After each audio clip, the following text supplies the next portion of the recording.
I am happy. Good. There's a couple of significant reasons why right now I shouldn't be this happy.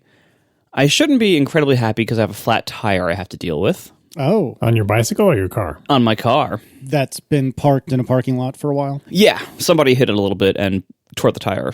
Tore a hole in the sidewall on the tire specifically. So the tire is... slow down. Very flat. Slow down. Somebody just casually hit your car? How were you made aware of this? I was made aware of this by when I went to go grocery shopping a few days ago. Oh, no. After taking the boat over. After taking the boat over in like the one time slot in the entire day that I could do this because there's only 2 boats on the weekends. It was at this point that I arrived at my car, got in, drove out of the parking spot, and the car started yelling at me about dangerously low tire pressure. So got back out of the car and observed, oh, yep, that's a pretty flat tire on the front passenger side. Didn't you take driver's ed? You're supposed to walk around the perimeter of the car inspecting it for damage before you get in. Does anybody ever actually do that? Well, now you know why. Now you know why they teach you to do that. I do only when I'm going on a long trip. Casey does to make sure none of his wheels fell off. Well, that's true. See, you never know. It could happen. Here, I just sent, I'm pasting 3 pictures into our private channel, you can see. So you can see there's a hole in the sidewall of the tire, and there's a bit of paint scraping around.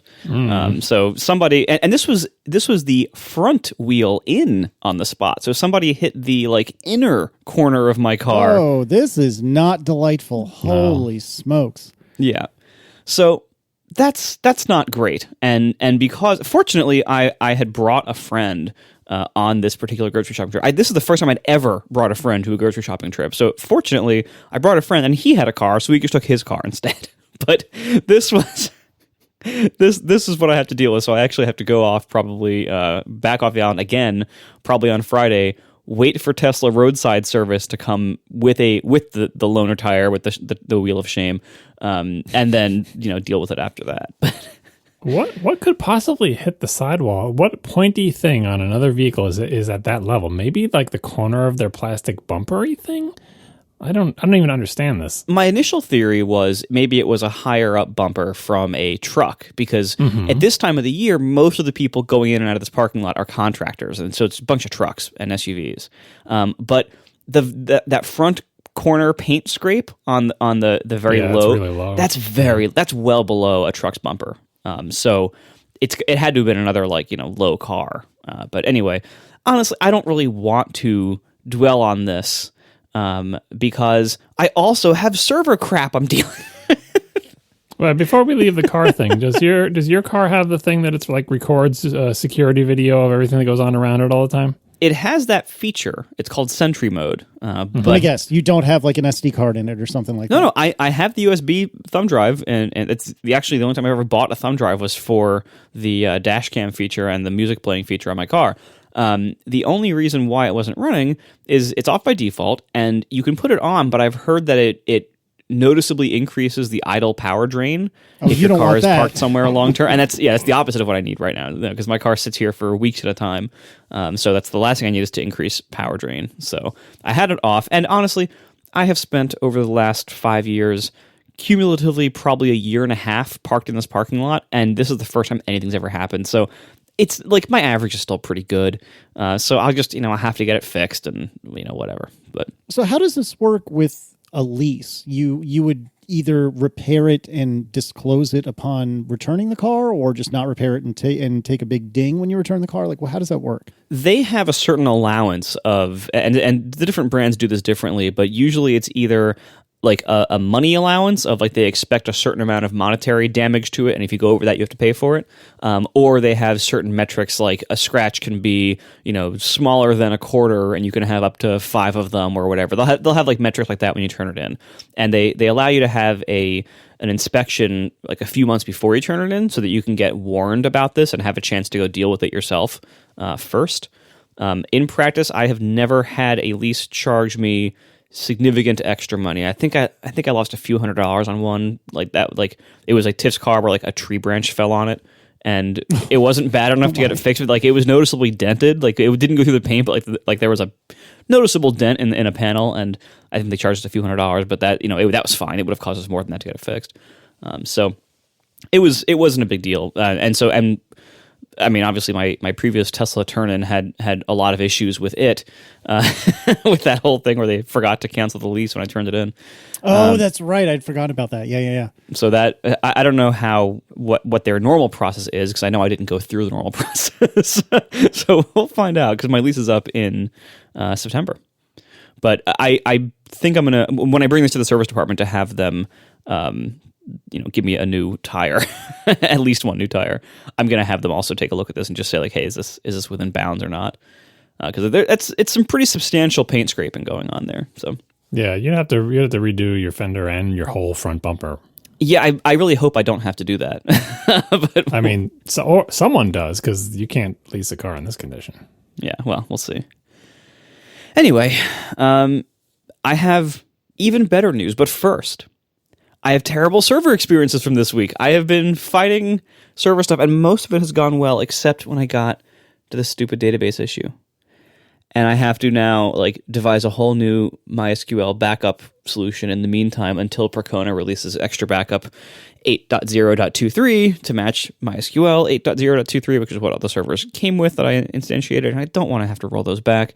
So even that, and even my flat tire, are not enough to prevent me from being happy right now, because a few days ago, I got a wonderful email from Phobio, Apple's trade-in partner, saying, your trade has been accepted, here is your gift card. And that gift card was the trade-in value for Tiff's laptop, the last butterfly keyboard in our house. It is gone. The butterfly keyboard is gone from our house. It will never come back into our house. And I couldn't be happier. And I'm very glad. I was not totally sure they would give us the full value of this keyboard, or of this computer rather, because the spacebar was dead and it was covered in vinyl stickers that we couldn't quite peel all of them off. And so I thought, surely there's a high risk of getting the dreaded email of we're reducing your value, do you accept or not? Nope, they took it. And so the butterfly keyboard is gone. We now have a nice credit to spend on future Apple products for the rest of this year, and it's just I'm so happy to be done with the butterfly keyboard era in our household. And for those of you out there who are not yet done with the butterfly keyboard era in your household, I can assure you that the wait will be worth it when you are finally done. It is so great to be here. In the meantime, hang in there. You too someday will be done with the butterfly keyboard, and it is glorious on the other side of it. Just make sure your laptop doesn't slash your car's tires on its way out. Yeah. I didn't quite win the luck lottery on that one, but it's fine. The butterfly keyboard is gone, so when I go to sit in my car for a few hours on Friday morning after sitting on a boat for an hour, so that I can wait for some service van to come give me the tire of shame so I can actually drive my car, I will be typing on my MacBook Air, my favorite computer I've ever had so far, with its wonderful non-butterfly keyboard. I don't know if I said this on the air. I don't think I did, but there's been a handful of times recently that I've been asked, what laptop should I buy? And as we definitely discussed in the past, it's been delightful because I just say a MacBook Air. Just max out as much as you can, get a MacBook Air. What are you doing with it? Don't care. Get a MacBook Air. And a lot of times people will be hemming and hawing between a MacBook Air and a MacBook Pro. And my favorite way to make this whole situation go away is the following. I have a friend who had a $7,000 iMac who got rid of it in favor for a $1,000 MacBook Air. And maybe that's not 100% true, but that gets the point across. Yeah, neither of those prices are right, but it's close enough. You get the idea. But then the problem just goes away. And it is quite nice to not really have to think about it, when you not have to be like, well, if all of that, except in the most one-off scenarios, just completely goes away, and it is delightful. Yeah, because we didn't have that for so long. We didn't have an unqualified recommendation of the default computer to recommend was this, and you didn't have to add a bunch of asterisks to it. Right? We didn't have that for probably 3 or 4 years, and so now we have that again, and it's wonderful. And really, the last one of those that we had was the previous MacBook Air, not the 2018 model, but the 2012 through the 2010 through 2015 model, but the Retina transition ruined that for the last half of that time, right? So like it really has been a while since we've had that one computer that we could say, you want a new Mac? You probably want X. Like it's been a long time. You're right. It's not since the amphibious MacBook Air that we've been able to do that. And this was also a good time to bring up that Apple has discontinued officially my other favorite computer ever, the iMac Pro. Yeah, I shouldn't sigh. I shouldn't sigh. It's for the best, but it's sad when the thing that you're actively using to talk to you gentlemen on right this very moment has been put out to pasture. I love this iMac Pro. I am very lucky because I have yet to experience an M1 Mac, and I think once I do, that's going to make me have very uncomfortable feelings about my iMac Pro. But I love this machine. I love the way it looks. I love the way it runs. It's been by and large almost foolproof for me. I'm sad to see it go. I really am. It totally makes sense to me why it's going. I don't think it's something we need to discuss very much. I mean, basically, modern non-pro iMacs are just as good, if not better, in some ways. And if you really want to just set money aflame, well, okay, we can talk about that in a second then. But if you really want to set money aflame, then you can be absolutely ridiculous and buy a Mac Pro that you don't need. Hi, John. Anyway, so I'm sad to see it go, but I totally understand it. Marco, tell me why I'm wrong. Should it stay? No, I mean, it should be. Ideally, it would have been updated sometime, and the reason why it's going now does make some sense in that, like, they are, I think, really close to releasing, based on the latest rumors, it sounds like the first Apple Silicon-based iMacs are coming out, like, any day now. So it does seem like it's about to be replaced by something that should be better. But no, the part I disagree with is that the regular iMac is generally better than the iMac Pro now. I disagree with that. It does outperform it in many benchmarks and stuff, but what made the iMac Pro so great was that amazing cooling system and the fact that it had like things like ECC RAM and the Xeons, like all that, the high-end Pro hardware in a iMac case that, in this relatively compact, totally silent thing, until it got clogged with perma dust and things started filling on the motherboard. But before that, like, I think John Gruber said in his post about the discontinuation, he said that this might be his favorite Intel iMac ever, and I think that's actually a fair characterization. It's hard for me to point to any Intel Mac, like the entire Intel Mac era. Are any other Intel Macs better than the iMac Pro overall? Yeah, the cheese grater. I don't know. I don't think so. No, definitely. I can't agree. That whole lineup. It's the MacBook Air of the desktops. It was such a great design for so long. It had such incredible flexibility. Could hold host to so many things. So many different kinds of upgrades. It was exactly the promise of a tower type computer, and they were actually fairly cheap in their sort of their heyday. You could get one for a reasonable amount of money and then just soup it up with aftermarket parts and aftermarket RAM and run it for years. It was great. See, the reason why I think the iMac Pro is better. So first of all, when you're judging computers, when you're trying to figure out like what's the best one ever, you got to obviously judge it in the context of its day. And so when you're judging the Intel iMac or the Intel Mac era, that's from 2006 until now, basically, or until November of last year, whenever you want to declare that the Intel Mac era is over, 2006 until roughly now. And most of that time, the first Retina Mac was 2012. So most of that time, it was Retina. And the cheese grater Mac Pro, and indeed all Mac Pros until the current one, never had a good story for Retina. And that makes it hard. And I also, for most, context of how you want to balance things like power and heat and size and everything, the cheese graters are huge and loud by comparison to the iMac. They're not loud. They're less noisy than a non-Pro iMac, that's for sure. That's true. But by comparison to the iMac Pro, every Mac Pro ever made except for the trash can is pretty loud. But you put them under your desk. They're not on your desk. You don't hear them. Right, but still. So, you have, because the Mac Pro is so much larger and bulkier and louder but it's a different type of machine. Like, that's what it's for. It's the big truck, right? So you have to judge it in the context of if you wanted a big truck, the big truck to have was this one, and this was the time to have it because it was back when you could do all your Intel gaming and you had Parrot. It was like a gaming PC and a Mac for not that much money. You're not going to convince me. I love the iMac Pro. It's great. It was certainly the best Intel iMac there's ever been. But the best I'll give you is a tie with a cheese grater because that entire line and design just did exactly what it was supposed to do. Now, I'll grant you, it's for fewer customers.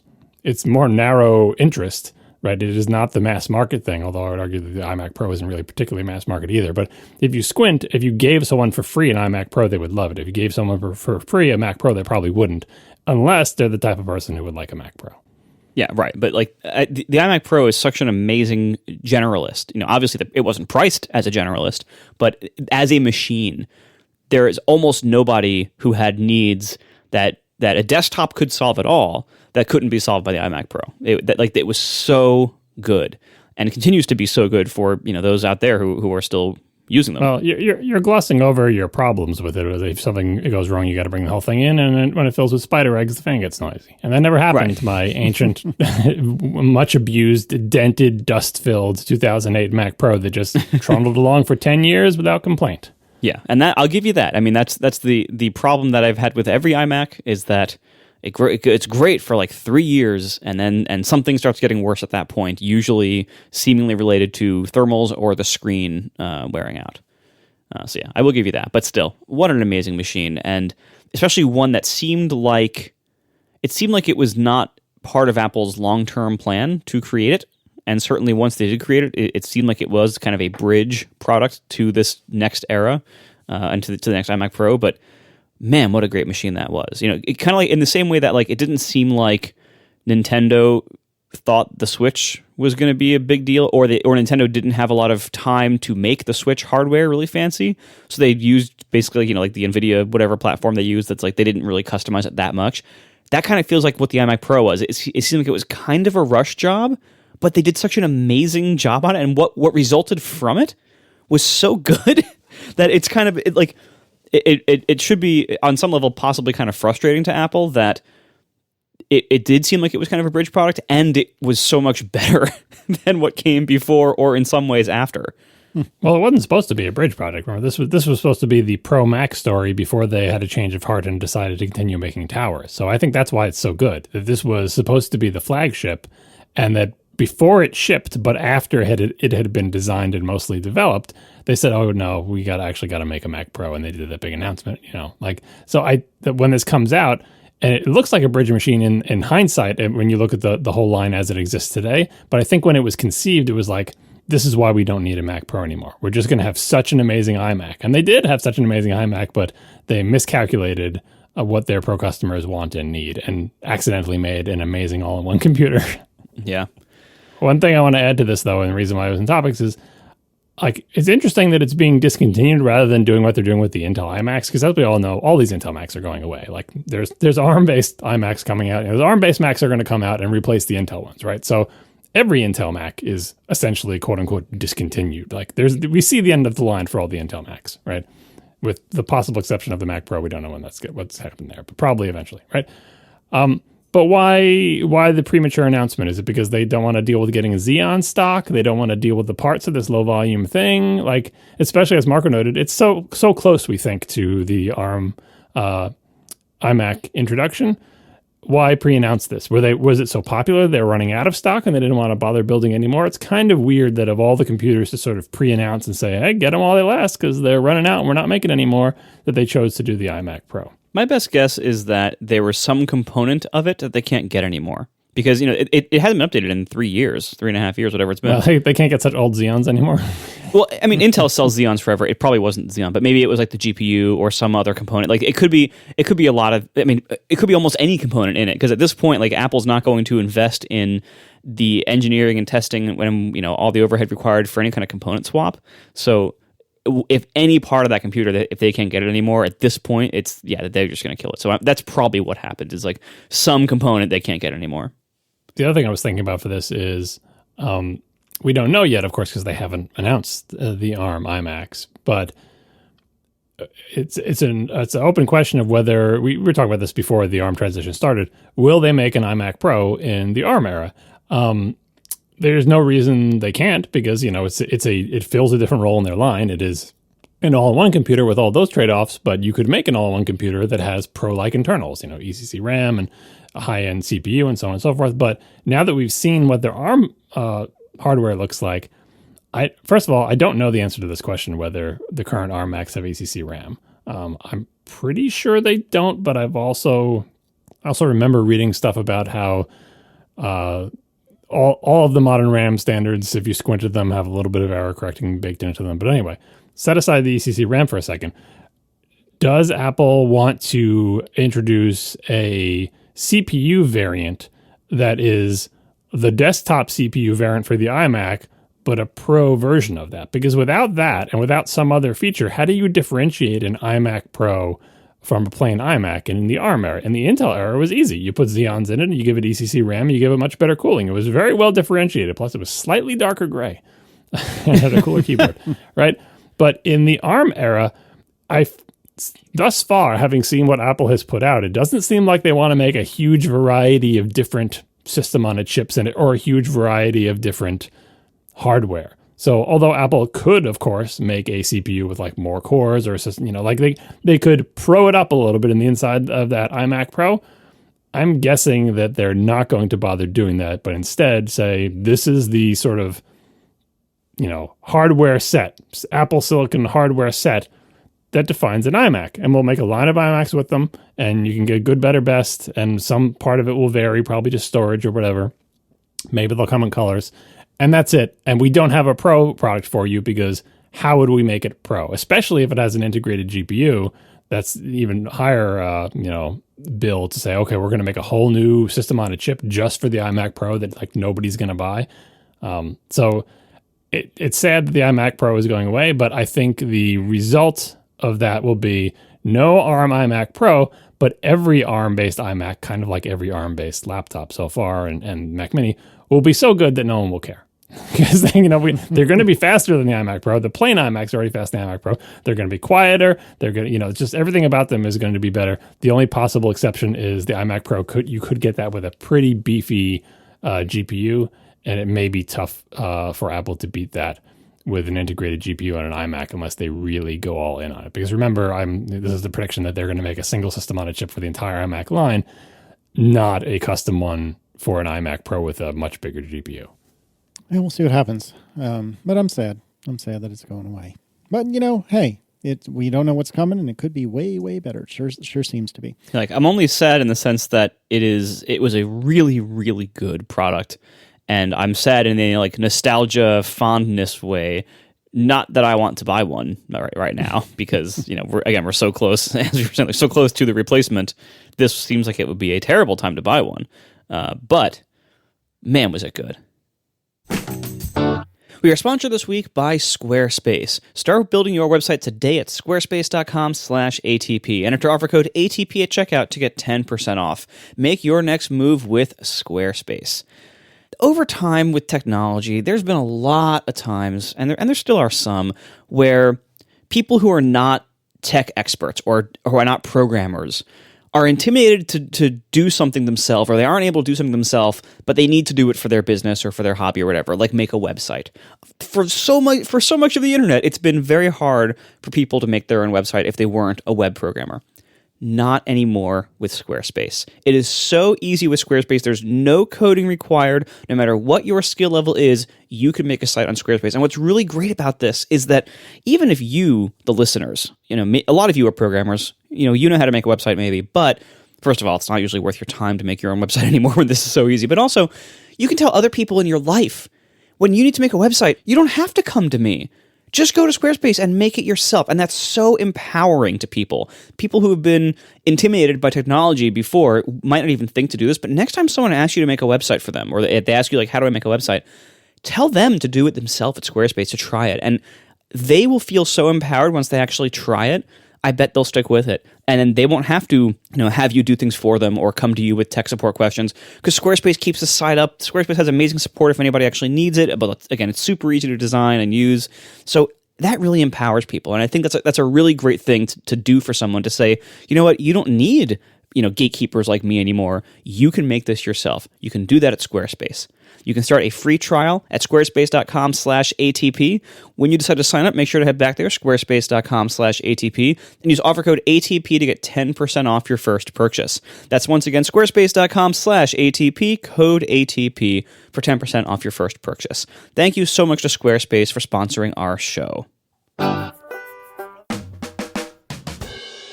All right, let's return to neutral just very briefly. I offended some people with my why buy Audi question from last week, but thankfully I was not besmirching Tesla, so I only offended a handful of people.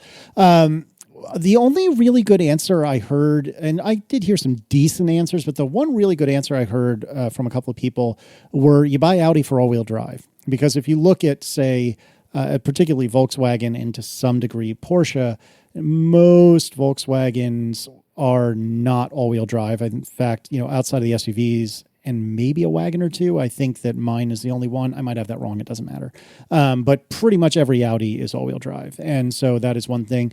Also, a bunch of Europeans reminded me of Skoda. And what's the other one that I'm not thinking of? There's one other. That's a Volkswagen Auto Group brand that's even crummier than Volkswagen. I can't think of what it was off the top of my head. But suffice to say, there are things that exist in Europe that don't exist here, and that is also true, and that changes kind of the relative positioning of Volkswagen, Audi, and Porsche, and so on. But yeah, all-wheel drive. That's a pretty good reason to buy Audi. Kiss Guy is real. I don't remember how it came up, but we were talking about, and I think John had brought it up, about how the Foo Fighters had asked a gentleman on stage who was dressed as one of the people from Kiss, and he played the Foo Fighters song Monkey Wrench with them. And I finally, a few days after we recorded, got the chance to watch that video, and it is absolutely delightful. You should definitely watch it, and we'll put a link to this in the show notes, as well as a kind of behind the scenes, if you will, or an interview anyway with the gentleman who was Kiss Guy. So this is both of these are worth your time. They were delightful. Yeah, we didn't have the link to the video in last week's show, so I wanted to include in this one. And the Kiss Guy's real part is, we tweeted about this, and we're going back and forth on Twitter, and a lot of people are like, that's obviously fake. He was a plant. That guy was there. Like, is this set up? People are so cynical. But here's a link to this article, which is an interview with the person. And he says, no, it wasn't a setup. Yes, I really did come to the show with a sign. Yes, they really did pull me out of the audience. So believe who you want, but I choose to believe this was a actual, real, spontaneous thing that happened because someone came to the show dressed as Kiss with a giant sign that said, let me play Monkey Wrench. And he did. That's all it took. And I didn't realize, too, this is like a thing that they do. Like the Foo Fighters do this frequently. And so like it's different when it's like a thing. And so you can go to a show and actually expect that it might happen to you, and you can actually prepare and practice the thing that you want to, so that's, I think that actually makes it very plausible. Right. And, this guy was dressed up as Kiss and had a giant sign. Like, if you want to get attention, if you want to be the one who gets pulled up on stage to do the thing, this is a great way to do it. So I totally believe it's like they don't have to set this up ahead of time and, have their people go out and talk to somebody and give them a seat and say, no, you come here and we'll call on you. That like, there's no point to doing that. Right. So I believe Kiss Guy is real. All right. Let's see here. What else is next? We've got Ben Packard writing us with regard to Swift quote-unquote header files. It is, let me get this right, it's Control-Command-Up, and if that is out of order, I apologize. I'm reading from the show notes. Control-Command-Up and Control-Command-Down to toggle a Swift file's header view in Xcode, which is in the menuing system as the oh-so-obvious navigate menu. Okay, so fine so far. Jumped to next/previous counterpart.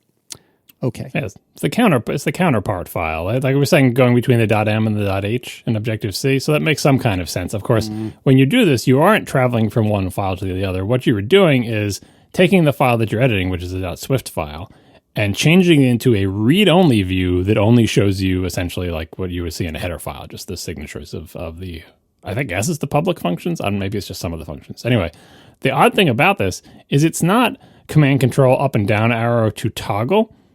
Command Control up arrow is like jump to it's either next to previous, jump to previous counterpart, and the opposite direction is jump to next counterpart. You can just continually hit one of those commands. Command Control up, and as you hit up, it just goes back and forth and back and forth and back and forth. But they are both toggles for each other. It's very strange adaptation of those keyboard shortcut. So you don't have to like look at what mode you're in and hit in the opposite direction. Just either one of those keystrokes will toggle it to the opposite of what it's currently in. And there's a delay when you toggle it too. So like is it like compiling it to extract the metadata to find out the signatures? I'm assuming it caches it after the first time or whatever. But there it is. Somewhat hidden feature of Xcode. Indeed. I don't remember exactly where in the flow this happened, and maybe I made it up in a fugue state, but I could swear, and I was trying to repeat it a moment ago, and I can't prove to myself where it was, but I could swear at some point when I was doing the Commonwealth of Virginia's vaccination pre-request whatever thing, which happens to be at vaccinate.virginia.gov, at one point during that process, you know how I logged in, Marco? Passwordless login with an email link? That's exactly right. Yay! I don't really have much to say about it other than that, but I thought at least Marco would be amused, and I thought I would hear at least a grunt of disappointment from John, but I only got half of that, so you can't win them all. I was on mute, but I do disapprove. There we go. All right, so moving right along, we have a very interesting entry in the show notes entitled Families, how do they work? ? I would assume like magnets. I don't know. How do they work? I'm a little worried. Is this about to become a sex ed podcast or like a marriage counseling podcast? Neither one. Lucky you. Yeah, what it's gonna become is picture it. Sicily, March 11th, 2011. Yeah. This is when you're hearing this, if you hear it on day of release, it's possible that you were hearing this on exactly the 10-year anniversary of a podcast episode I did called No iLife is an Island, in which I complained that Apple didn't understand how families work. As in, families have multiple people who may take photos, but the photos, some of those photos, a subset of those photos, belong to the family and not the individual person. That's why in the days before digital photography, you would have family photo albums and not mom's photo album and dad's photo album and the son's photo album and the daughter's photo album. You would just have a family photo album and many other things related to that. The idea that the iLife suite at that time had the idea that you were an individual person who lived by yourself and had your own silo of things. And if you were in a family, every single person had their own things. And it was frustrating then. And here we are 10 years later, and I thought it would be a chance to revisit this topic. Now, in June of 2014, a mere 3 years after that episode, Apple rolled out their family thing, family sharing or whatever, where you can build a little family in iCloud and say, what is it? The organizer, I'm the family organizer, and here are the adults in the family, and here are the children in the family. And so I can form a little family. And I remember being optimistic. A mere 3 years after complaining about something on a podcast, Apple has taken action to lay the groundwork to solve this problem once and for all, because now it understands my family and it knows the people belong to it. Now it's only a matter of just updating all of the relevant programs to also understand families and allow them to have a relationship with each other with respect to their, iCloud data. They did a little bit of that, like with purchases, where one person can purchase thing and the other people can see that person's purchases. And fast forward to 2021, they did sharing of in-app purchases as well. But in general, that's been all the progress that they've made. They set up families and they did purchase sharing and a bunch of other integrations, but they didn't really do it where it counts, which is the actual data. Even something as simple as contacts, which we've been talking about a little bit recently. It's a tiny amount of data. And again, in the pre-digital days, very often a household would have an address book that had the names and phone numbers of everybody that the family knew. Granted, children could have their own address books with the names and phone numbers of their friends, but there was still a family address book. And so when grandma moved, you didn't have to update it in every single person's thing because grandma's address was only and phone number was only in the family address book, right? So the concept of having a family that shares some subset of data amongst themselves while also having their own private data, a great place to try that out would have been on contacts. But of course, the big one is photos. Photos continue to be a thorn to everyone's side. We talk about askatp. We get questions, repeated questions, and sometimes we answer them like once a year just to get them out there. We are constantly being asked, hey, how do you guys deal with photos in your family? Because I have photos in my photo library. My wife has photos in her photo library. And how do they, how do you deal with sharing them? Do you have one photo library? Do you have a third Apple ID that doesn't belong to either person that you both sign into? Do you have an Apple Store ID, even though there's family sharing and purchases? What do you do? What's the solution? How should I do this? And it's a it's a disappointing question to get because kind of like the laptop situation used to be, we don't have a good answer. There's no good solution for this. And we always say, well, this is a problem that Apple has to solve. I used to say it optimistically, like, well, they just rolled out family sharing and probably maybe in the next, few years, they'll roll out new versions of their apps that will support family sharing in a sophisticated way. Nope, hasn't happened. So here we are, 10 years later to the day, still no progress on one of the biggest remaining sort of fundamentally annoying things about being an ideal Apple customer. You've got a family, you buy all sorts of Apple junk, you sign up for all the services, and you just want to have like a normal, smooth lifestyle and workflow with Apple's stuff. And so much of it works well. Multiple user support on Macs, people being able to log into them, all the new Macs and the laptops, purchase sharing, even media sharing, managing what apps your kids buy, stuff like that. But the family photo library and the family collection of contacts, contacts is more minor because I've just given up and I say my wife's is the canonical contact thing. When I need to look up someone's info, I go to her address book. But again, the volume of data is small. It's not a big deal. But photos, it is just such a pain. And to celebrate 10 years, Photos on my Mac has decided that my previous technique, this is what I was doing, and I do not recommend this because it's terrible, but my previous technique is I would take pictures on my phone, and then I would connect my phone with a USB cable to a Mac that's logged in as my wife, and manually import from my phone via USB photos into her photo library. Periodically. This is like a Casey workflow where it's like, I just got to remember every once in a while I got to do this thing. Well, to celebrate 10 years, Photos said, you know what? That's not going to work anymore. What happens now is I plug in my phone and it thinks for a really long time because the Photos app on the Mac, latest version of everything, the Photos version, latest version of iOS, latest version of Mac OS, the Photos app is like, seems like you've imported a lot of these photos already. So I have to sort these in the UI to say, okay, here's all the ones you imported before, and then here's photos that haven't yet been imported. First of all, I don't need to do this at all. If it just gave me a reverse chronological list of photos, I would just scroll a little bit and select the ones that I wanted to be imported. Second of all, I intentionally don't import all of them. If there's like a screenshot or some random photo that I don't want in the photo library, I don't import it. Right, exactly. Or my toe pictures. That's not going on this show. Yeah. No, sir. I don't import those. What that means is that from that point on, I'm going to continue to see those photos presented to me as, hey, do you want to import these? Because you haven't imported them before, right? But recently, all this broke down, and now I just get kind of like a grid of blank thumbnails. If I scroll too quickly, sometimes photos will crash. Sometimes it will just stop filling in thumbnails, and I'll just have a bunch of blank thumbnails, and now I don't know which ones to select to import because it's just a giant grid of blank thumbnails that will never fill in. This, by the way, is after you get past the first Miniboss, which is when you plug in your phone with Photos, it says, please unlock your phone to allow Photos to access the pictures on your phone. Like, it tells you to unlock your phone. Like, there's a prompt on the screen that says, please unlock your phone. And if you follow this instruction, say, okay, you pick up your phone, which is plugged in with a USB cable, you swipe up, Face ID, it's unlocked. Put the phone down. Photos will continue to have on its screen a giant window that says, please unlock your phone. No progress indicator, no nothing, just says, please unlock your phone. It's like, but I just did unlock my phone. What do you want me to do? And that will stay there for 30 seconds, a minute, 2 minutes, until eventually it goes, okay, I'm going to start to load your thumbnails, right? It's the worst UI ever. But if you get past that and you know that it's just lying to you and you really did unlock your phone and just be patient, eventually it will start filling your screen with empty thumbnails that don't show anything, just totally blank gray rectangles.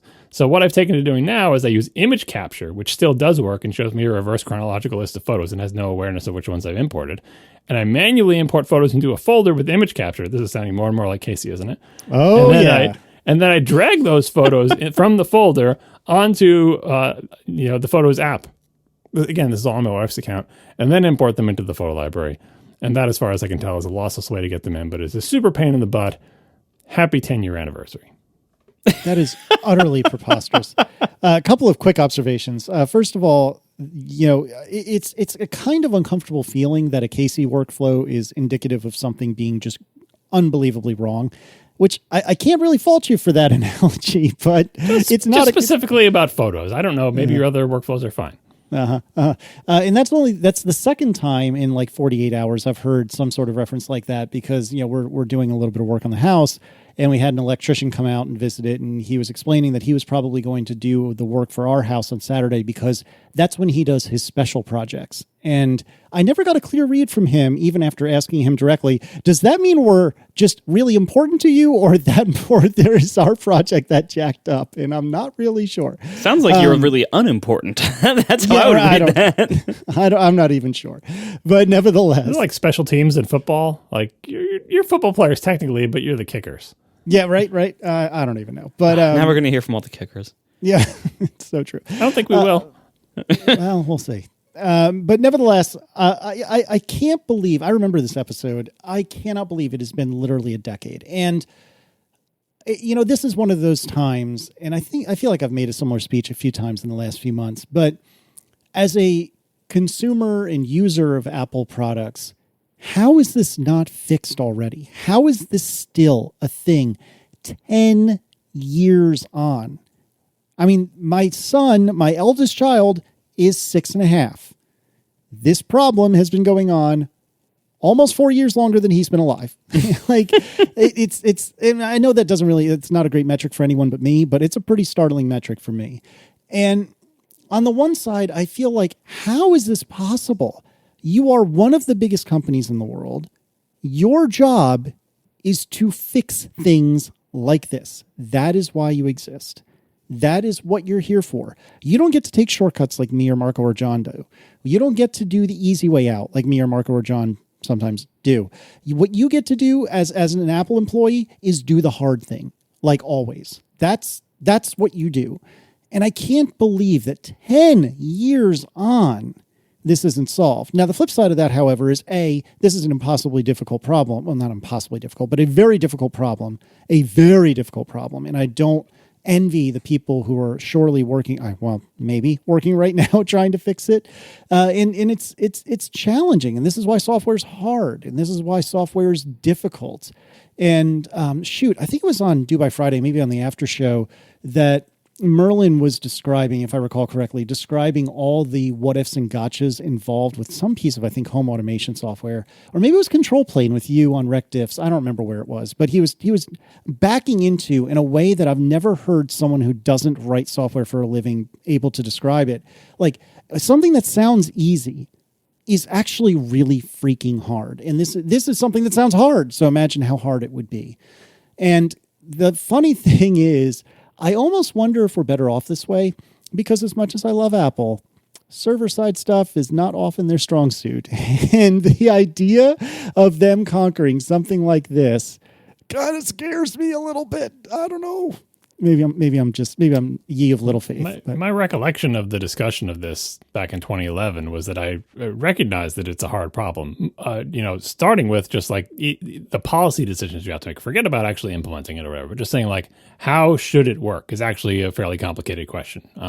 Because the way I described it, like, you do want to have a family photo album, but you also want to allow people to have photos of their own. So how do you even present that interface, right? And then comes the implementation, and this was back before Apple was as good as they are today with dealing with photos, period.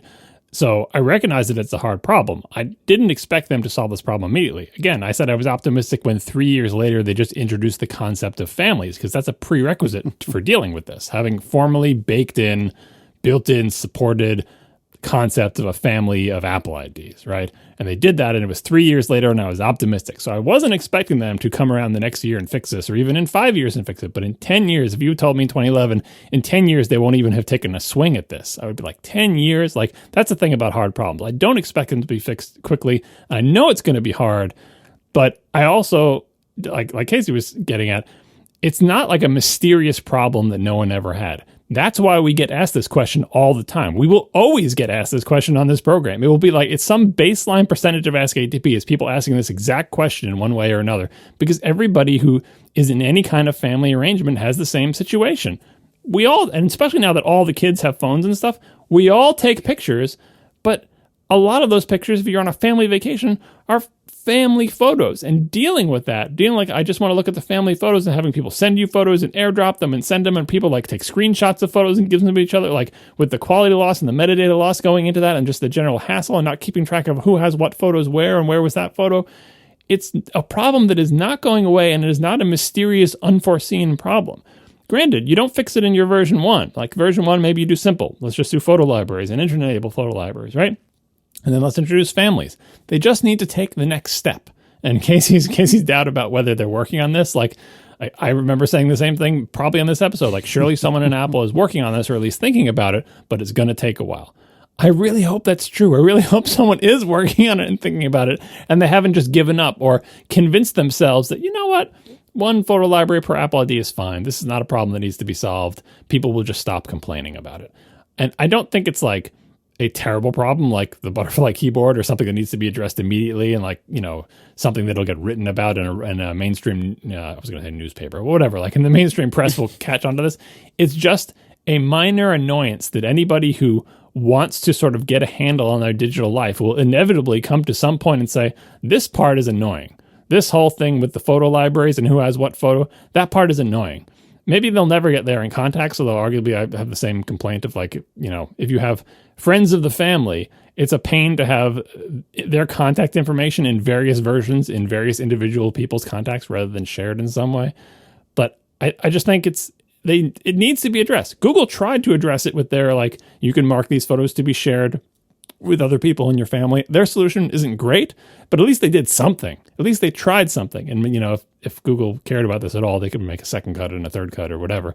That's not the Google way. They'll just eventually cancel the product or whatever.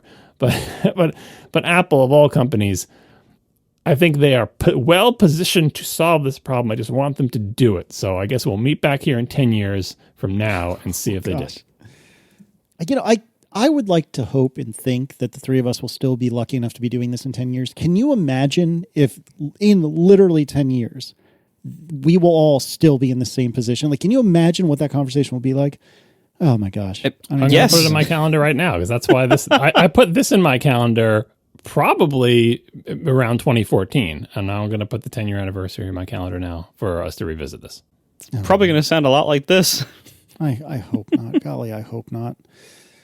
I don't know. Well, the good news is you can do something about it. And what you can do is you can move from Apple Photos or whatever it's called, Photos in the Cloud. I don't even know what it's called anymore. iCloud Photo Library is what you're looking for. Yep, thank you. You can move from iCloud Photo Library to Google Photos because Apple will let you do it now. Maybe this is how they fixed it. They'll just tell people who whine about this, oh, go to Google Photos. It's great. I mean, so this is interesting. It may be GDPR related, right? Why does Apple ever do anything like this? Lots of companies that have tried to be good service citizens have at various times had abilities for you to export your data in a nice format. Google has an entire, what is it called? Google Takeout. Like an entire section of their website that's like, here's all the data Google has about you, and here are ways you can dump it out. And Google did this long before they were required to by law, as far as I know. It's like just part of, it was back when Google's motto was don't be evil. And they actually did things that were trying not to be evil. Man, remember that? Those were the days. Yeah. There were always a lot of asterisks on that, though. True, but like the people who believed it and were working at the company and making decisions about products. And so you'd come out with stuff. I remember when it first came out, I was like, oh, this doesn't help Apple. Doesn't help Google competitively at all. They just did it because it's the right thing to do. You know, here's your data, you can get it out in a non-proprietary format and then do with it what you want. Same, I mean, they obviously did it the other way with importing as well. I think I got all my email into Gmail by like importing in an Mbox format or something. I exported it from, Claris email or whatever the hell I was using then in Mbox format. And then it's pronounced box, rhymes with mbop. You know. But then box. But I've always appreciated their export. In fact, speaking of calendar events, I have an annual calendar event that reminds me to dump all of my Gmail email to my local file system, just so I, if and when Google unceremoniously cancels my entire Google account for some reason that I can't appeal or talk to a human about, I will at least have all of my email for all history up to, on average, 6 months before that happened. And I also do a pop of Gmail down to my local thing in a local email client, although I think Outlook is taking away POP support, so I have to switch to Apple Mail, which is its own can of worms. Anyway, export. Twitter does the same thing. You can get, if you don't know this and you care about this at all, you can dump all of your own tweets in a very cool sort of local HTML and JavaScript version to, as a big zip file that just expand it to a bunch of files. And I do that periodically, dump all my tweets just because that's the thing I care about. And I like that companies provide me a way to do that. This, I think, is the first time I've seen Apple do anything close to that. It does, as far as I know, it doesn't give you a dump locally. It can only send to, let me look at this. I can only send to Google Photos. They say it's a, request to transfer a copy of iCloud Photos to another service, but another service means Google Photos right now. I looked at this because, as we've discussed in past episodes, Google Photos is my backup service. I have the Google Backup and Sync thing shoving all of my photos into Google Photos. The Backup and Sync application is terrible and does a bad job, and I'm pretty sure it misses photos, but it's better than nothing. And so I just run that continuously, and it's like my 5th level backup of my photos in case everything else fails. I will still have 90% of my photos in some form or another in Google Photos. And I pay for all that storage and all that other stuff. So I looked at this and said, okay, well, this has got to be better supported than what I'm doing now because it's Apple doing the transfer and it's like an offline thing, and they'll do it over the course of several days and preserve as much of the metadata as they can, I hope. And, because they're Apple, they know about their photo library format, right? But as far as I can tell, having not tried this is a thing where they will take all your photos and put them into Google Photos, and that's it. And then they just sit there, right? And so then if you want to do that again, they say, oh, do you want us to export all your photos again and put them into Google Photos? Well, no, Apple, actually I don't. I want you to just put in the photos that have been added or modified since the last time you did it. And they're like, no, that's not what this is about. This is we take your whole photo library and put it in Google Photos. You've misinterpreted our relationship. Right. And it's like, and after that, that's it, right? And so in theory, I could transfer all my photos into Google Photos, and then every year, first delete all my photos from Google Photos somehow, and then do the transfer again, right? But that's much more cumbersome, especially since the transfer says takes several days or whatever. Much more cumbersome and will protect far fewer photos than my current cruddy Google Backup and Sync thing. So I'm glad Apple is doing this thing. It's a good way. If you go with Apple Photos and you get frustrated and just like decide you're never going to do anything with Apple again, it is an escape hatch for your photos. You can send them to another service. Hope you like Google because that's your only choice.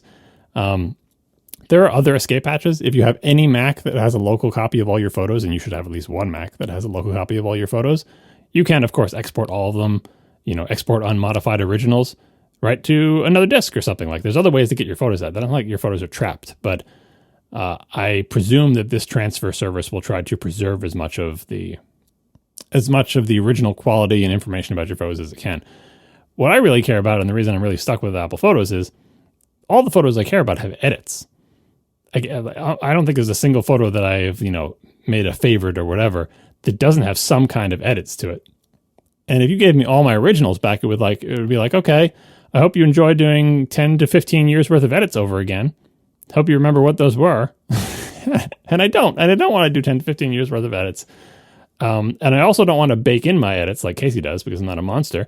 So I do like having my photos in Apple Photos because Apple preserves my originals while maintaining all my metadata, all my face recognition, all my tags, and yes, all of my edits. So I'm not going to use this service even to make a backup, but I would be super excited if Apple ever enhanced this service to sort of do incremental backups or periodic dumps or something like that. But I'm not holding my breath. And honestly, they should do the family stuff first. Yet I'm a little more cynical about the motivation for this. I mean, I think they're clearly right now in a time where they're under a pretty significant and seemingly rapidly increasing amount of regulatory and antitrust pressure, and possibly legal pressure from competitors as well. So I think a lot of the moves that we're seeing Apple make recently that seem kind of like, I never thought they would do that, or that's a little odd. Why did they do that? I bet a lot of it is like they are trying to dodge some kind of regulatory problem or legal problem they see coming down the pipe.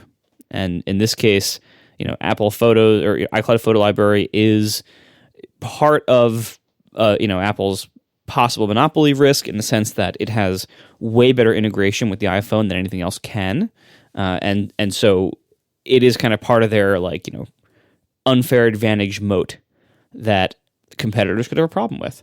And so maybe this is just like something else they can put out there that didn't take them a lot of time or effort, probably, that they can, they don't have to really radically change the way they do anything or really take any significant risks by doing stuff like this, but it can relieve a little bit of pressure that's building up somewhere in that, antitrust area. I feel like the thing about the service is it's probably expensive for Apple to do. And they're only saved by the fact that no one is going to do this because it is obscure. Like there's no big shiny GUI button to do it like in Photos. Like it's not an obvious thing. People who don't listen to tech podcasts or read Apple News probably don't even know that it exists and will have to be told that it exists by someone at an Apple store or a tech nerd friend or something, right? Because to do this, what they're probably doing behind the scenes is running a big batch job in one of their data centers that calls the Google Photos API that reads photos from where Apple keeps them in their cloud storage and writes them through Google's public APIs that they expose to the Google Photos service to your Google Photos account, which means they have to allocate computing resources for multiple days for each individual customer. And then they have to do all the data transfer from wherever the data is being stored. So they're reading from their own storage and then writing over the wire, over the network into Google's thing. And I don't know if Google's charging per API call, but probably something like that. It's not like, I don't think Google's giving this all away for free. For just to do a single person's photo library is a non-trivial amount of money that Apple is spending on, somebody's data centers or whatever, even if it's just electricity and cooling, right? It is way out of proportion to the normal stuff that you get for Apple essentially for free. So yeah, this definitely does read like a thing that we either have to do for regulatory reasons or that we want to be able to say that we offer, but please don't do this. Like if like 50% of Apple's customers did this, they would lose a ton of money. Not to mention, losing all the photos. And, I'm sure Google would be happy to have a bunch more people's photos to analyze or whatever. So yeah, it's a weird feature. Like you were saying, Marco, everything they do, whether it really is motivated by the current political climate or not, it's just you view it through that lens. If it's in any way relevant to that, if it in any way helps or hurts them, you just immediately view it through that lens. And the timing of all these things is so coincidental that you have to believe there's some motivation here. But like someone had to write this. Someone had to code up this whole batching system and a way of initiating it. And I can't think of anything else that you can do from Apple that you can initiate, and then they will run a batch job for you and tell you several days later that it has completed. Like there's nothing else like that. Right? App review is kind of like that. Yeah, I suppose. But the whole point is most of the time they're not doing anything for you. You're in a queue, right? Then they pop you out of the queue and you get your review. But this is just like the whole time that you're waiting, presumably that you're not in a queue. They're just grinding away, because if you have hundreds of thousands of photos, it's going to take a while.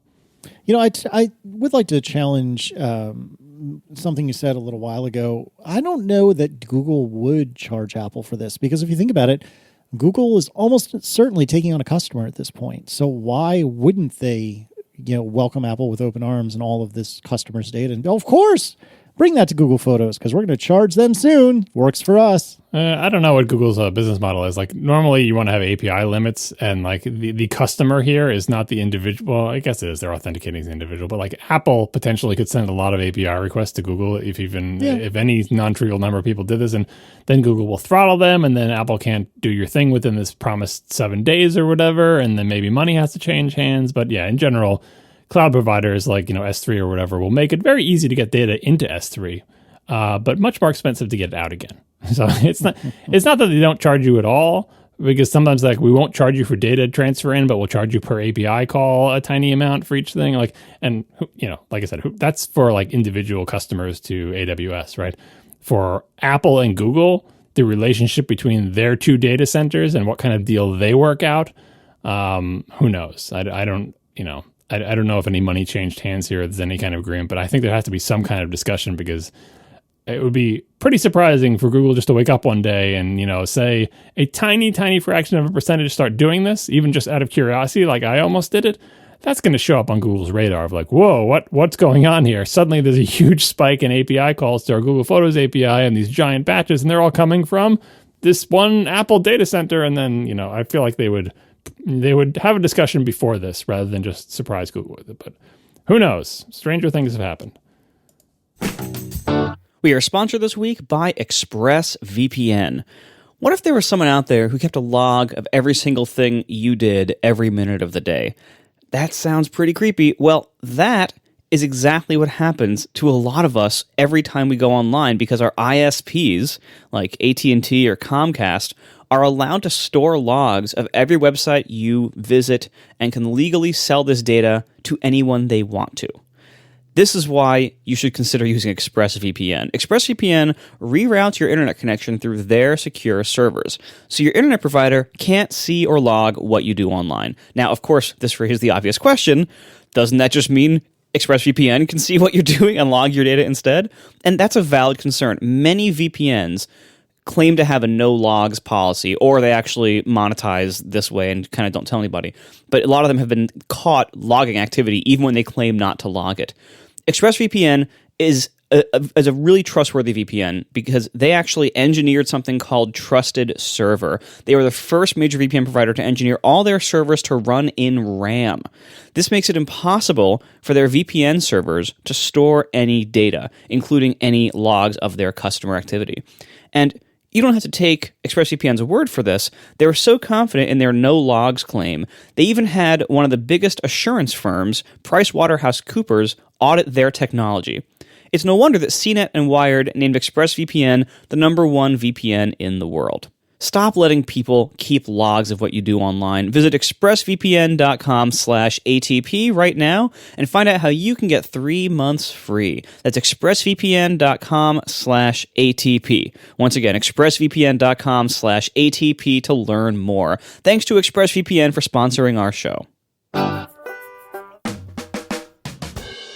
So a few weeks ago, it was almost a month ago now, it was announced, I guess, that Apple was cracking down on apps with, quote, irrationally high prices, quote, as App Store scams are exposed.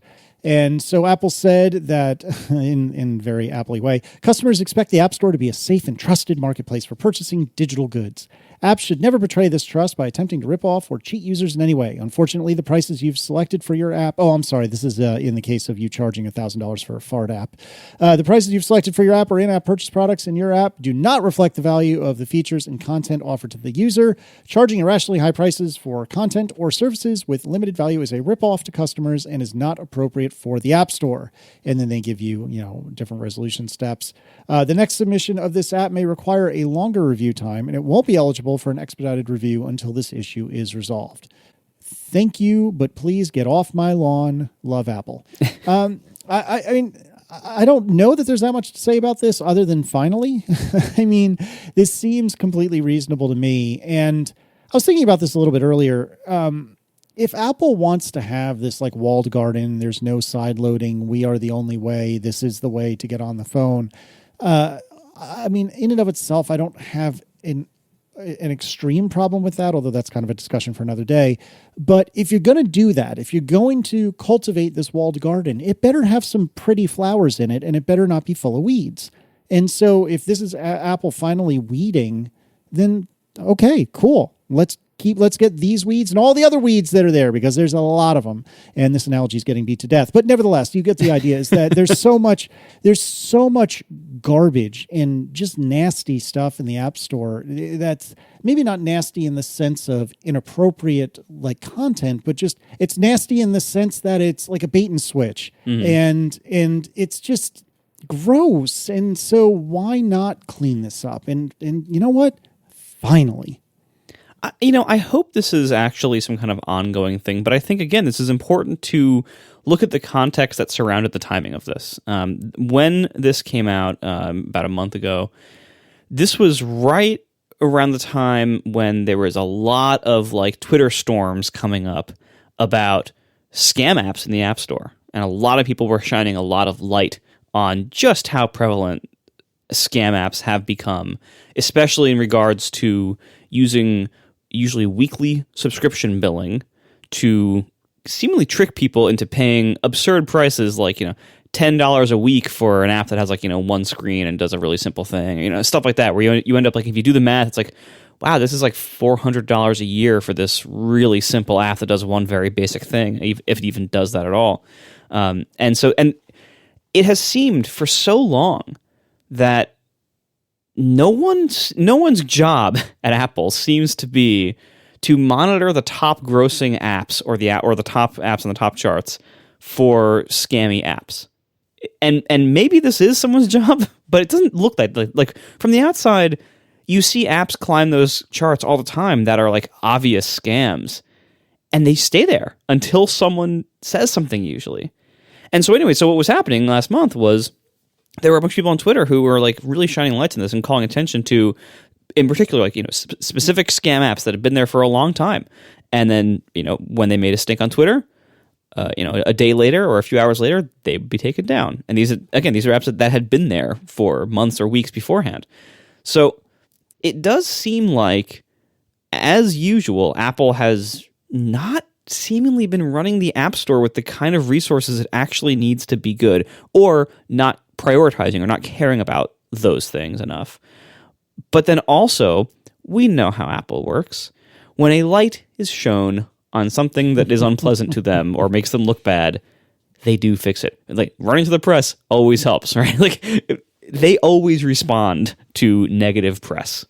Oftentimes, that is the kick in the butt they need to do something that they should have done a while ago, or that is obvious, but that they just didn't care enough before to prioritize it or to give it resources to get done.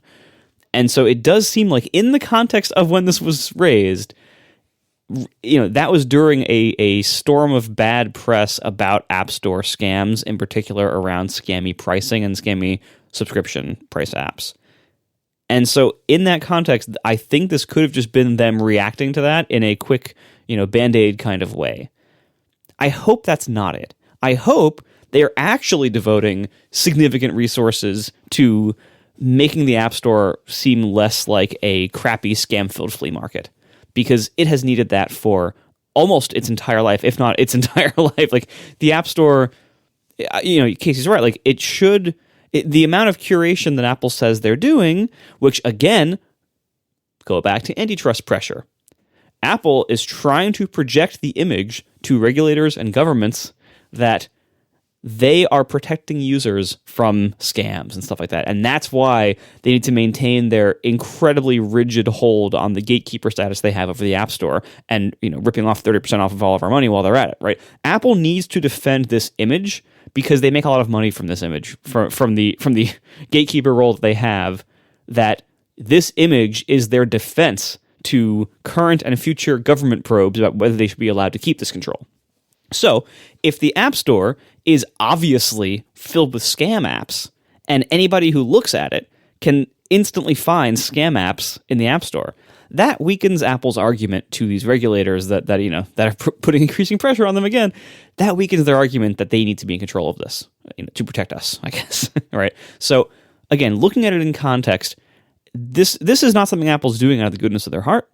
This is something that they're doing because they got bad press about it, and because their App Store monopoly is likely to be continuing to be threatened by regulation.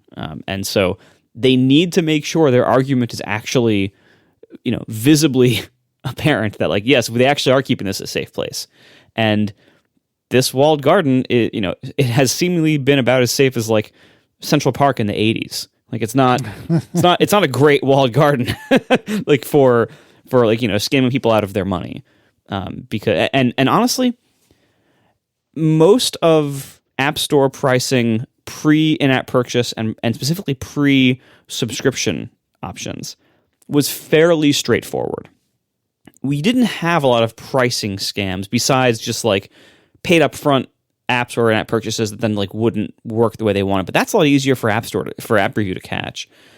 What the biggest root of this problem seems to be specifically subscription billing apps, and specifically apps that try to mislead people into starting subscriptions with either free trials or just weekly prices, or both, because those both kind of, like, bury and obfuscate the true cost of something to people.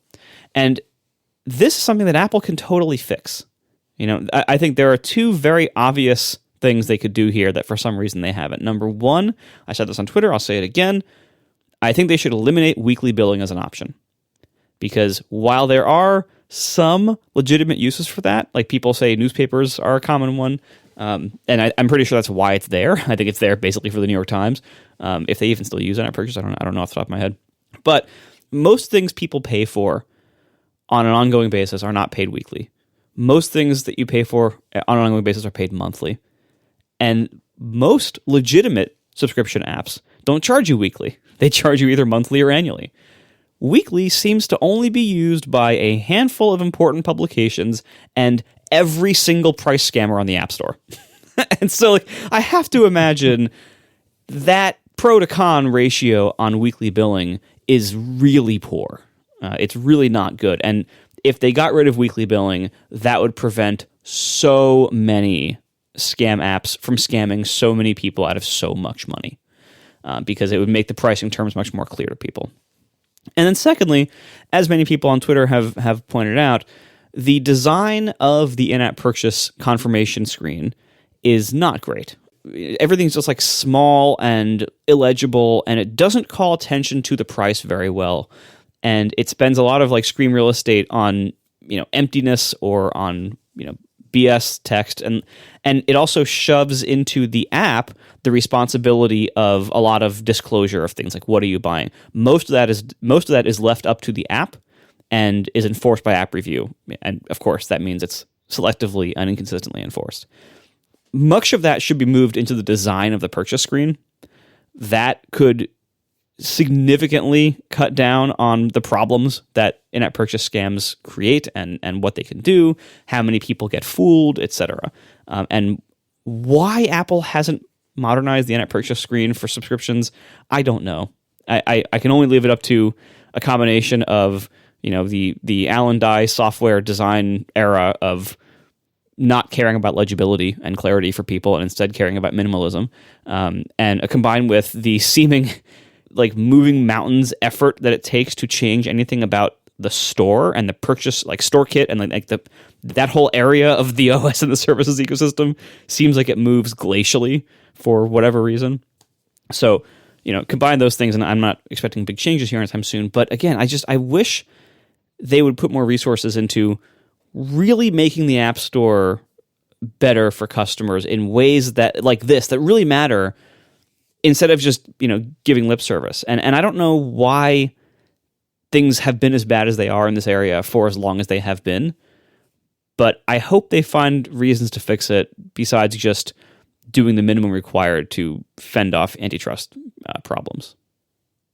The regulatory angle on this is interesting because I think Apple is relying on, and I think they're smart to rely on because I think they're correct, relying on the fact that the technical nuances that I think most people who would listen to this show or are up on tech news understand are never going to get a fair hearing in a sort of public forum or any kind of like congressional hearing, anything like that, which is when Apple makes a claim that, that you were just saying, Margaret, like, oh, we make the App Store safe. That's why we need control. It's about safety. We're protecting customers, so on and so forth. The truth is that most of the safety comes from the design of the OS and sandboxing and has nothing to do with app review or the control over the App Store. But that is a technical nuance that I think most people involved in this at the highest levels don't understand. And even if they did understand it, trying to articulate that technical nuance is going to make you look like just a wonk who's just like getting into the weeds, and it's like you're missing the big picture here. It's Apple control. It's like, but this technical distinction actually is important because it is the main thing that undercuts, or one of the two main things that undercuts Apple's argument that their control of the App Store is essential for customer safety, is that most of the safety has nothing to do with the App Store. Apple's going to say, we have fewer viruses, it's safer, blah, blah, blah. That's all true, but it's not because of the App Store. It's because of since day one, apps have been sandboxed and have very limited access to resources on the iPhone and everything. Now, granted, obviously, if things didn't go through the App Store, it would be easier to exploit things because people can't silo. That's why this is nuanced. So I get off into the weeds of saying, okay, well, but Apple doesn't allow private APIs, and private APIs might be more exploitable, or you can't distribute a jailbreak through the Apple Store, and it's harder for people to jailbreak. And if sideloading was available, it would be easy to jailbreak. And all of that is true, but still, it is a nuanced distinction. And what it's undercutting is the idea that the App Store is the one and only most important bulwark against chaos on the iPhone, and it is not. It is part of a solution, but I don't even think it's the biggest part. The second big argument against, we're keeping customers safe, is alluded to in an ironic way by the first sentence of this little message about this. This is a message that you get if you have an app that, like, Apple decides is priced too high. The case you read earlier. Customers expect the App Store to be a safe and trusted marketplace for purchasing digital goods. Do they? Why would they? Anything you do on the App Store as a regular person, like, say, you hear about a cool app and you want to go download it, so you go to the App Store to find it. You will be flooded with thousands of scam, clone apps that are not the app you want, that have hundreds of 5-star reviews, that are in the top of the search results and maybe are the top one because they paid for ad keywords. It is not a safe and trusted marketplace at all. Anybody who has been in the App Store in the last several years has known that it's just unless you know exactly what you want and are very careful to go exactly to that one, not to pick the scam clone apps with identical looking icons and similar names, it is a terrifying place to be. Not because the apps are going to, like, root your phone and steal all your pictures or whatever, because, again, sandboxing prevents that, but because you're going to end up getting the wrong thing, and that wrong thing may end up costing you money and making you accidentally sign up for a $4.99 per week bill that it starts off as a free trial, right? And you're going to, I can just look at the reviews and it's a curated collection. It's like, no, it's not curated. Apple lets any junk through. And the reviews are meaningless because they can be scammed, and Apple hasn't stopped that, right? And the search results are terrible. So even if it's the most popular app in the world and you search for it by name, you might get 5 other results before the one you want. That combined, so the nuanced technical argument about sandboxing versus the App Store, and the caveats about sideloading, combined with Apple's terrible job at the actual job of curation of keeping scam apps out of the App Store, totally undercuts their safety argument. But let's set that aside for now, because that's a huge thing to set aside. Right, but you're right. But other than that, did you enjoy the play, Mrs. Lincoln? Right. But this particular story is about one new thing that they're doing, that Apple is doing, to try to reduce the scams, right? And this new thing, I'm going to come at this from the entirely the opposite direction, although it'll come around, you'll see. It reminds me of my very first thought, and I've brought this up on past shows, my very first thought when the App Store was announced. It flashed in my head when they were talking about it on screen in the presentation. Here comes the App Store, right? And here's what you can do. Because, I was virtually surrounded. I wasn't there in person, but I was virtually surrounded by all of my other Apple nerd friends watching the same keynote remotely or in person, and we're all taking it in. I think it was a live stream. Who knows? I can't remember. It was too long ago. And they put those slides up that the App Store is coming. And what I thought was, here are all these people that I know, my friends, who are, what we called indie software developers back then, who make a living by selling software for Apple platforms, and they sort of do it on their own, maybe with a couple of people in a small company, or maybe literally by themselves. And they've been doing it for years, and they are sort of, these indie software developers living the dream. They found a way to, make something that people are willing to pay money for, and that's how they make their living. And even though we all had stars in our eyes about what promised to be and really was a gold rush for, being able to make lots of money on the App Store, on the iPhone, to make apps for the iPhone, I saw all of those people suddenly changing from indie software developers who exchanged their, made something with their labor and sold it and got money. Those people would be getting money from all of their customers. Their customers would, back in the day, you'd write checks for shareware, you'd actually put a check in the mail, or getting credit cards, online, and, charging people's credit cards and, getting their money and then giving them a code for the software or allowing them to download it, whatever. All those people were suddenly going to change from that form of income to a new form of income. And that new form of income was every month you will get a single check signed by Apple. It doesn't mean they suddenly work for Apple, but I was like, well, this really changes the relationship of all these supposed indie developers. Previously, they were getting money from their customers for things that they made. And that, if they go all in on iOS, that's going to end. And they're no longer getting money from customers. In fact, they no longer have customers. What they're getting is money from Apple. And they're not Apple employees.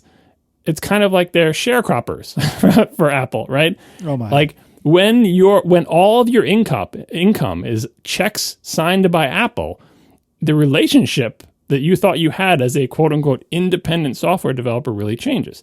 That was my first, and I'm not and wasn't then an independent software developer, but that was my thought of like, oh geez, this is really a bigger change than we think it is. Not to say that people shouldn't develop for the App Store, because they totally should, and it really was a gold rush, and it was a good time to get in there and get some good apps out, and it's like, and not that it wasn't, but it was just a thought in my head that this fundamentally changes the relationship.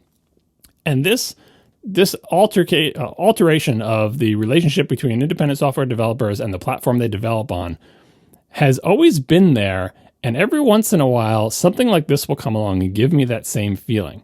When this came along, where Apple's deciding, like Apple's always had control over the App Store. Like they decide what's in, they decide what's out, they make up the rules, they change their mind. Like that's always been the way it is. And occasionally they make a decision that's bad and people complain, and sometimes they make a decision that's good and people cheer, right? But the relationship, the power dynamic has always been the same. Here, Apple is deciding, like calling attention to the fact that they really do control everything. Now, you could argue that decisions like, oh, the minimum price you can charge is 99 cents. That is a pricing decision that Apple's had basically since day one. You can have free, or you can have 99 cents. You can't have 98, you can't have 50, you can't have 1 cent. You can have 99, right? And I think Apple did some stuff with like the I Am Rich application, at least strongly discouraging it from being like $1,000 or whatever. Like, not that there's a cap, because I think some apps can be very expensive because they're very fancy apps. But in general, Apple has set pricing parameters. But most independent software developers developing for Apple platforms through Apple's app stores have not felt like Apple is telling them how to run their business. I mean, other than telling them what apps they're allowed to develop and the fact that their minimum price has to be 99 cents and here's what you can do with subscriptions. But in general, I would think if you ask developers, they would say, well, I decide how much to charge for my application, right? Like if I think I can get away with charging $99 for my app, I'm going to try to do it. And if I'm a dummy and really no one's going to buy it, then I'll change my price, right? And there's lots of arguments for the downward price pressure of the App Store and free apps being hard and, all that stuff. But in general, it always seemed like, okay, Apple sets the rules, but then we as independent software developers or whoever, and just companies or whatever, we get to play in that space and decide how to price our products based on our notion of what we think is the right move in the current competitive environment. And a move like this is Apple saying, you know what? Sometimes we can just tell you, that price you picked for your product? Yeah, no. It's not because it's below 99 cents. We think your app isn't good enough for the price that you are charging. Like they come right out and say it, right? The price you've selected for your app do not reflect the value or features of the content offered to the user. That is an incredible statement, incredible flex of power. It's like, just so you know, I haven't thought about this lately, but we can do anything in the App Store. And we've decided that your app isn't worth the price you're charging it. Now, the context here is, okay, well, these are scam apps. Everyone can tell they're scams. And I just got done complaining that the thing is full of scams. Shouldn't we get rid of the scams? Yes, absolutely. We should get rid of the scams. But the power they're exercising and the judgment they are displaying is terrifying, should be terrifying to everybody, because it's basically saying, okay, we've always known we had this power. Now we're telling you that we're willing to flex it, right? And I feel like once they've opened this door to like set this precedent that like previously we had this power and didn't use it, now we have this power and we're using it, we know that the App Store rules and guidelines are applied very poorly and inconsistently. I can imagine if they're not careful, at some point in the future, someone doing an update to their app and changing the price from $5.99 to $10.99 for their in-app purchase, and Apple saying, we've decided that the value of your app does not, the price of your app does not reflect the value of the features or your content that you offer. Having to explain, how do you appeal that and say, well, I think it is worth $10 a month. Well, Apple thinks it isn't. Well, and Apple is in charge of everything. It is really, really scary. And sometimes scary things like this are important because they remind people that this has always been the power dynamic. You might not have been aware of it before and might not have thought about it, and because you felt that like it might not impact you. And even this, you can say, well, I'm not a scam app, so this isn't going to affect me. But see also everyone else who has ever thought that about some enforcement in the App Store and then suddenly found themselves on the receiving end of it, right? I don't think this particular decision, to be clear, they should do this. In fact, they should do this even more aggressively. They should do all the things that Marco said. They should get rid of scam apps for sure, right? But as Apple becomes better at doing the thing they supposedly say they're doing, which is curating the App Store to protect customers, they're getting farther and farther from one of the things that has been protecting the App Store, which is that it's more or less a free-for-all within the constraints Apple offered. So even though they're the only place where you can get apps, you can get pretty much anything, any old piece of junk. No one's being kept out of the App Store for being a bad app developer. Everyone can get in there. It's great. It's like a quote-unquote level playing field, whatever, right? And that allows a large diversity of apps within the rules. If Apple actually started curating and saying, we prefer to only really have good apps within the rules, as in no scams, and then eventually that's like, okay, well, no apps that are really crappy or whatever, the number and type of apps available to you gets narrower and narrower, which is good in that that's what we want as customers. I don't want the scam apps. I don't want the crappy apps. But at a platform perspective, the relief valve of allowing all that junk into the App Store allowed the App Store to look more like a free market than it has ever actually been. So if Apple ever does get good at curating the App Store, it's going to be so much more obvious to regulators that it is not a free market or a level playing field, or, it is entirely like the only way to get apps onto this thing is this very increasingly narrow corridor. And it's great for customers as long as those customers agree with Apple entirely about everything that should be there, right? So I think Apple is not painting itself into a corner, but every time it does something like this as a reaction to regulatory pressure, it further highlights the thing that they're going to end up getting regulated about, which is that they do have all the power, and every exercise of that power that narrows the App Store makes it more and more clear that they do have that power and that it is a very narrowly defined thing that does not allow all the possible innovations that could be out there in the world from being available. And I'm not using this to argue that Apple should immediately allow sideloading and allow extra app stores and allow Epic to have its own app store and all that other stuff. All I'm saying is that they are in a little bit of a pickle, because if they do a good job of this, if maybe this is the middle road they're going for. If we make moves in the direction of being more open, but do a half-assed job of it, the App Store will still look like an open marketplace, but we can cite these examples as things that we're doing to protect customers. I don't know how this is going to turn out, but I found this whole thing as another reminder to me of exactly how little the power dynamic has ever changed in the App Store. And it's mostly, I think did we name an episode after this a while back? Mostly just all of us relying on the benevolence of the powerful and trying to feel good about it. We are sponsored this week by Flatfile. One of the worst ways to spend your time is manually formatting spreadsheets. Thankfully, our friends at Flatfile have created Portal, the elegant import button, so your customers can confidently import their data without you ever having to format their messy Excel files yourself again. Flatfile Portal is a turnkey data importer for your product that automatically formats, validates, and transforms customer spreadsheets so the data is ready to use in your backend. This frees you and your engineers and your customers from having to manually format spreadsheets for hours without anybody needing to build a clunky CSV importer. Flatfile's Portal integrates with virtually any application, and in minutes can upgrade your customer data onboarding from emailing Excel files back and forth to importing even the messiest data correctly and on the first try. With Flatfile Portal, intuitive data imports will be the new standard for your customers, engineers, and product teams.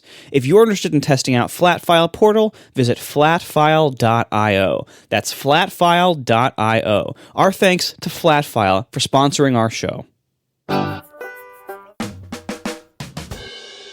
Nick writes, Apple Silicon is rightly getting a ton of praise, but how much of that work is due to what ARM is doing, and how much of it is because of Apple?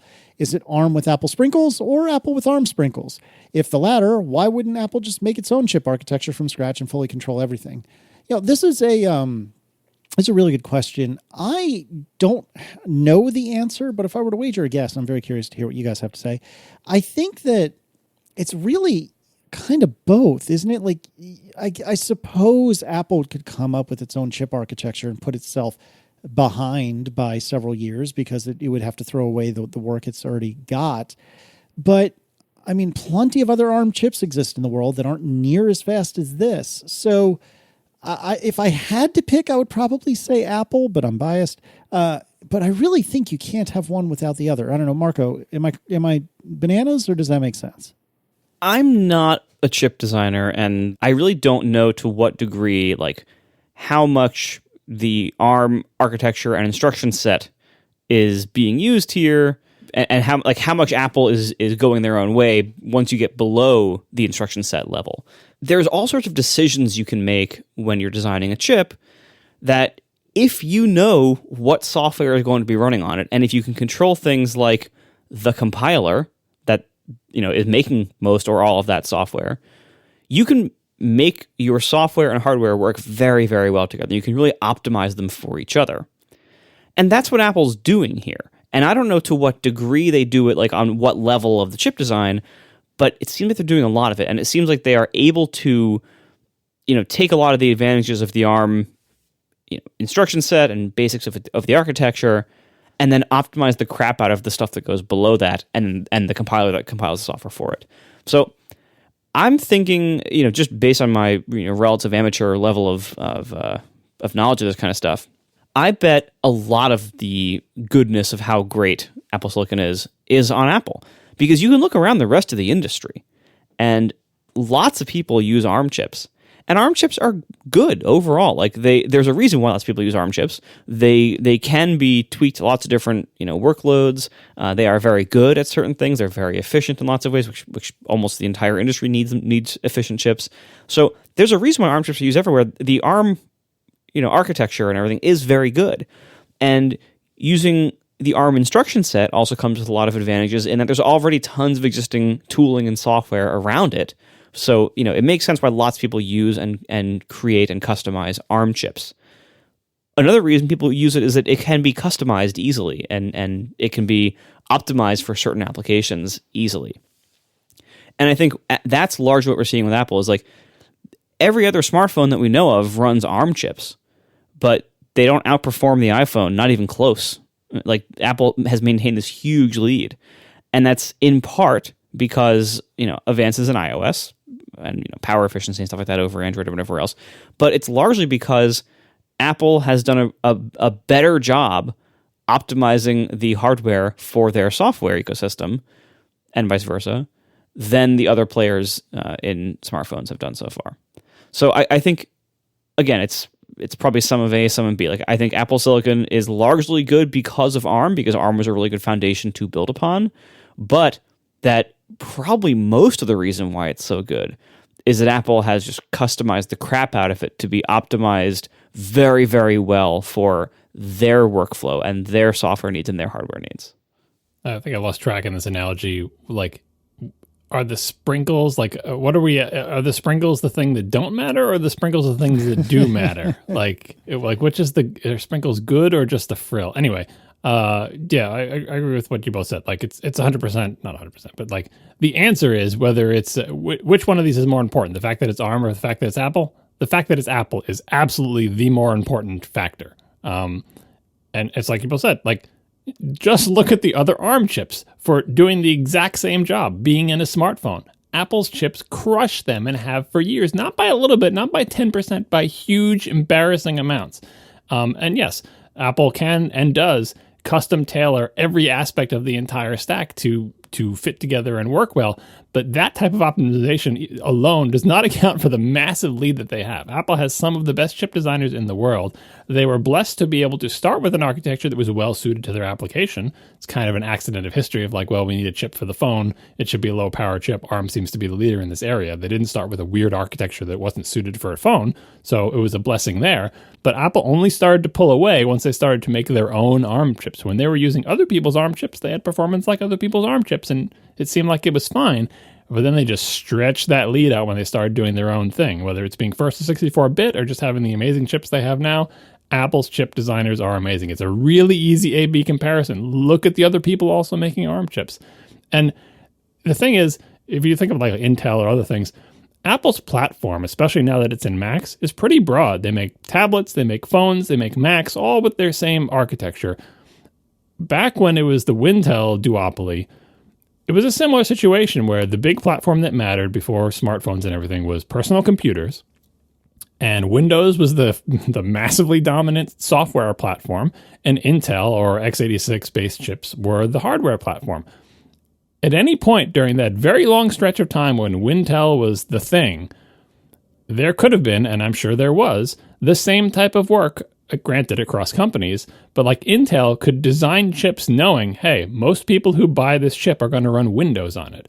And Windows people run these applications like Microsoft Office or Photoshop or whatever. Like there were known workloads that Intel absolutely could and probably did design its chip to be high performing at. Or like games, like GPU vendors do this today. GPU vendors make sure that their silicon and their drivers, they have custom tweaks in the drivers for specific games to perform better. It detects when you're running a specific game to change how it behaves to get better scores on those benchmarks for those features, right? This is not an unknown, type of thing, tweaking your hardware to the software. It's just that A, it's easier for Apple to do it because they're all one company, and B, Apple seems to be better at it. like just like the silicon design. Why aren't everyone else's ARM chips as good as Apple's? All those other smartphone vendors and other people making ARM system-on-a chips could also tailor those system-on-a chips to work well with Android, which they know is going to be the operating system that runs on the things. And they know what people are going to be running on them. So, it's not like Apple can do something here that no one else can do, that only Apple can do this. Everybody can and has done this. Apple is just doing it better. And, again, because they're a single company, but because they have a lot of smart people. And, sometimes you just get the right set of people around in the right place at the right time. And, that's the result. So if the sprinkles is the good thing, the sprinkles is Apple. All right. Glad we got that sorted. Matt Chapman Jones writes, what do you think Apple would need to do to actually make gaming on Macs on par with gaming on PCs? Hypothetically, let's say a new Apple Silicon G1 is announced with similar power to an NVIDIA 3080, or that Apple starts offering an AMD RX 6800 XT in Mac Pros. What more would they need to do to actually get developers on board in a real way to make the Mac a platform that AAA titles come to on the day of release? I don't know. Do they need DirectX, John? What do they need to do? I mean, was it Marco who mentioned the Switch earlier? The Switch is ample evidence that even if your hardware is not good, like not competitive, not powerful or whatever, that doesn't mean you can't be a player in the gaming space. Apple's problem with respect to games, some of it, yes, has been hardware, but their big problem is APIs and the software development ecosystem. Games are not made for Apple's APIs. They're made for APIs on other platforms. They're made for DirectX, they're made for the consoles or whatever. And if your platform knows how to, cultivate, gaming content and get developers to make games for it, you can field really ridiculous hardware like the PS3 with the cell, and still people will develop for it because you're Sony and your product is the PlayStation and you know how to deal with developers. So Apple's problems here have nothing to do with Apple can't make good enough hardware, or their GPUs aren't powerful enough, or what if they made an amazing chip or an amazing GPU? They can do all those things, and, it would help them maybe run some games that are all available now a little bit better, but they would never be a player in the game market unless they essentially did what everyone who has ever entered and succeeded in this market has done, which is play the game, woo the developers, form the relationships, build the platform, get the players. You have to do all of those things that have nothing to do with making a great chip. Apple already makes great chips. The chips in all of their iPads are more powerful than stuff in the Switch, but no one is clamoring to play the latest iPad game any more than they want to play the latest Zelda. What does Zelda have that these games don't? Apple has tons of powerful hardware. They don't have the games, and they don't have the games because they don't have the developers, and they don't have the developers because they don't know how to build those relationships, because it's not like software developers, and it's not like the app development platform. Games is much more like, they're experiencing with streaming services. It's a creative industry. It's like making movies and TV shows. You don't know when you're going to have a hit. It's not a straightforward formula to get one. See the recent stories about Amazon and Google trying their various gaming initiatives. Both of them are trying to sort of have in-house gaming studios, but they have no idea how to make a good game. It's like saying, I want to make a hit movie. Can I do that? I know. And it's well, maybe, but it's actually really hard, and I can't tell you exactly what to do. Otherwise, everyone would make hit movies, right? It's a different skill set. And even if you hire all the right people, if the culture of your company is wrong, where you don't create an environment where a hit game can come into being because your company is structured to make, let's say, really great operating systems or great apps or something like that. Games are different enough that it is a big effort to succeed in this market, totally independent of hardware. I always point to Microsoft because Microsoft has a long history of gaming on the PC. They decided they wanted to enter the console market. They were already the biggest PC gaming platform because they were PCs at that point.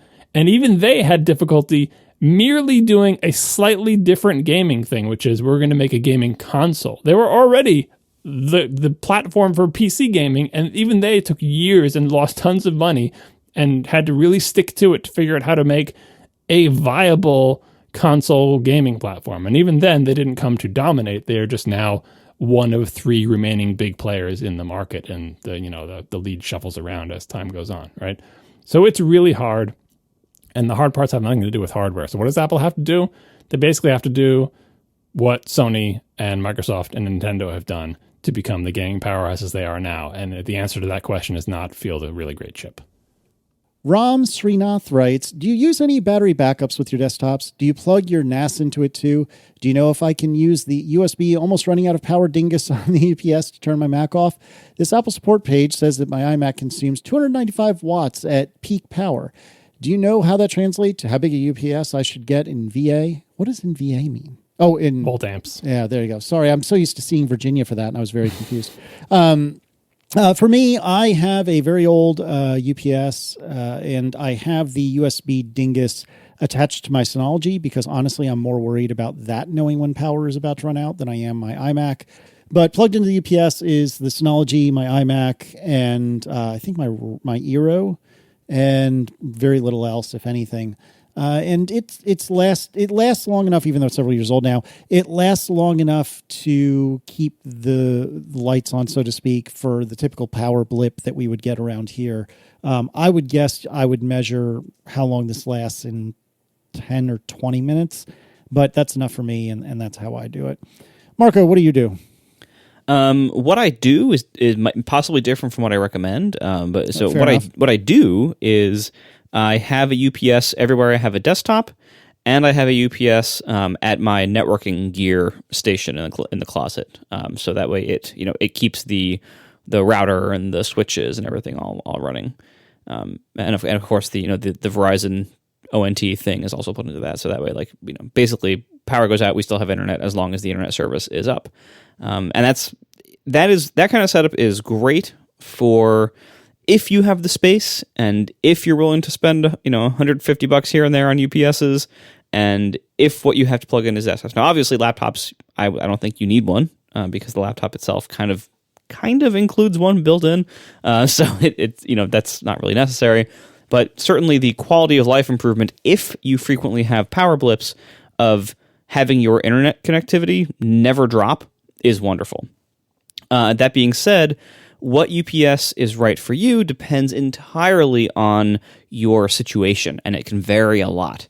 If you are somewhere that almost never has any kind of power blackout, and if your desktop suddenly turning off in the middle of a big windstorm is something you can tolerate, then you probably don't need a UPS at all. If you do have a UPS, I think it makes desktop life a little bit easier. If you get a really nice and massive one, it also makes a very good footrest because they don't move when you push back and lean on them because they're so heavy. Because the big ones are basically car batteries with a very small amount of metal around them. So that could be a fun thing. But for the most part, I spent a long time with CyberPower UPSs, and before that APCs. I generally prefer the CyberPowers now. I find they give you much better bang for your buck than APC does. APC seems for a while like it has been coasting on its reputation, in my opinion. So CyberPower is where it's at. There are multiple different kinds of UPSs. I like the kind that have the pure sine wave output. Not necessarily because I need a perfectly smooth wave, but because that typically means it has really good voltage regulation and stuff, and that kind of gets you into the high tier of UPSs. And please, power nerds, forgive me because I don't know the actual details of how this stuff works again.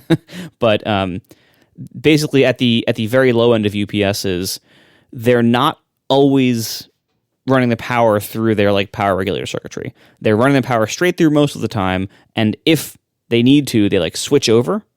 And my understanding is the kind of higher end version of UPSs are always running the power through their circuitry. And so there is no like switchover change to happen. And that, I think, is better if your power is like a little flaky, but is not like just going like pure on or pure off.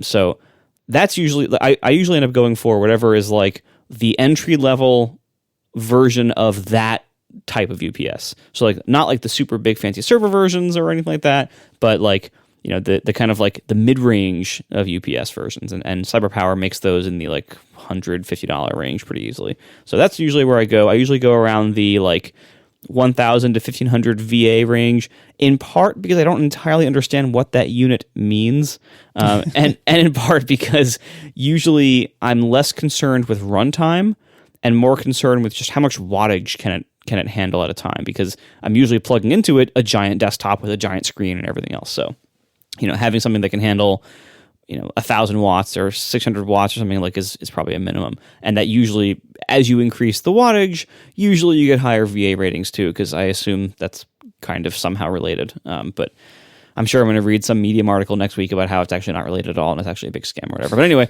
what UPSs are good for is dealing with short power interruptions like that. It's there, you know, if your power is going out for hours and hours at a time, this is probably better solved in a different way, like some kind of backup generator or solar power or, you know, something like that.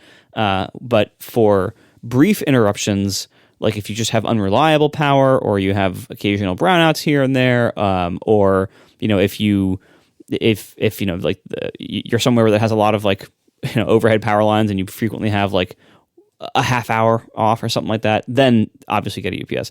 The only other thing I'll add to this before I let John take over is if you have frequent power problems where the UPS is frequently having to kick on and things like that, there's a pretty good chance it will shorten the life of the battery in the UPS because it's just being used a lot.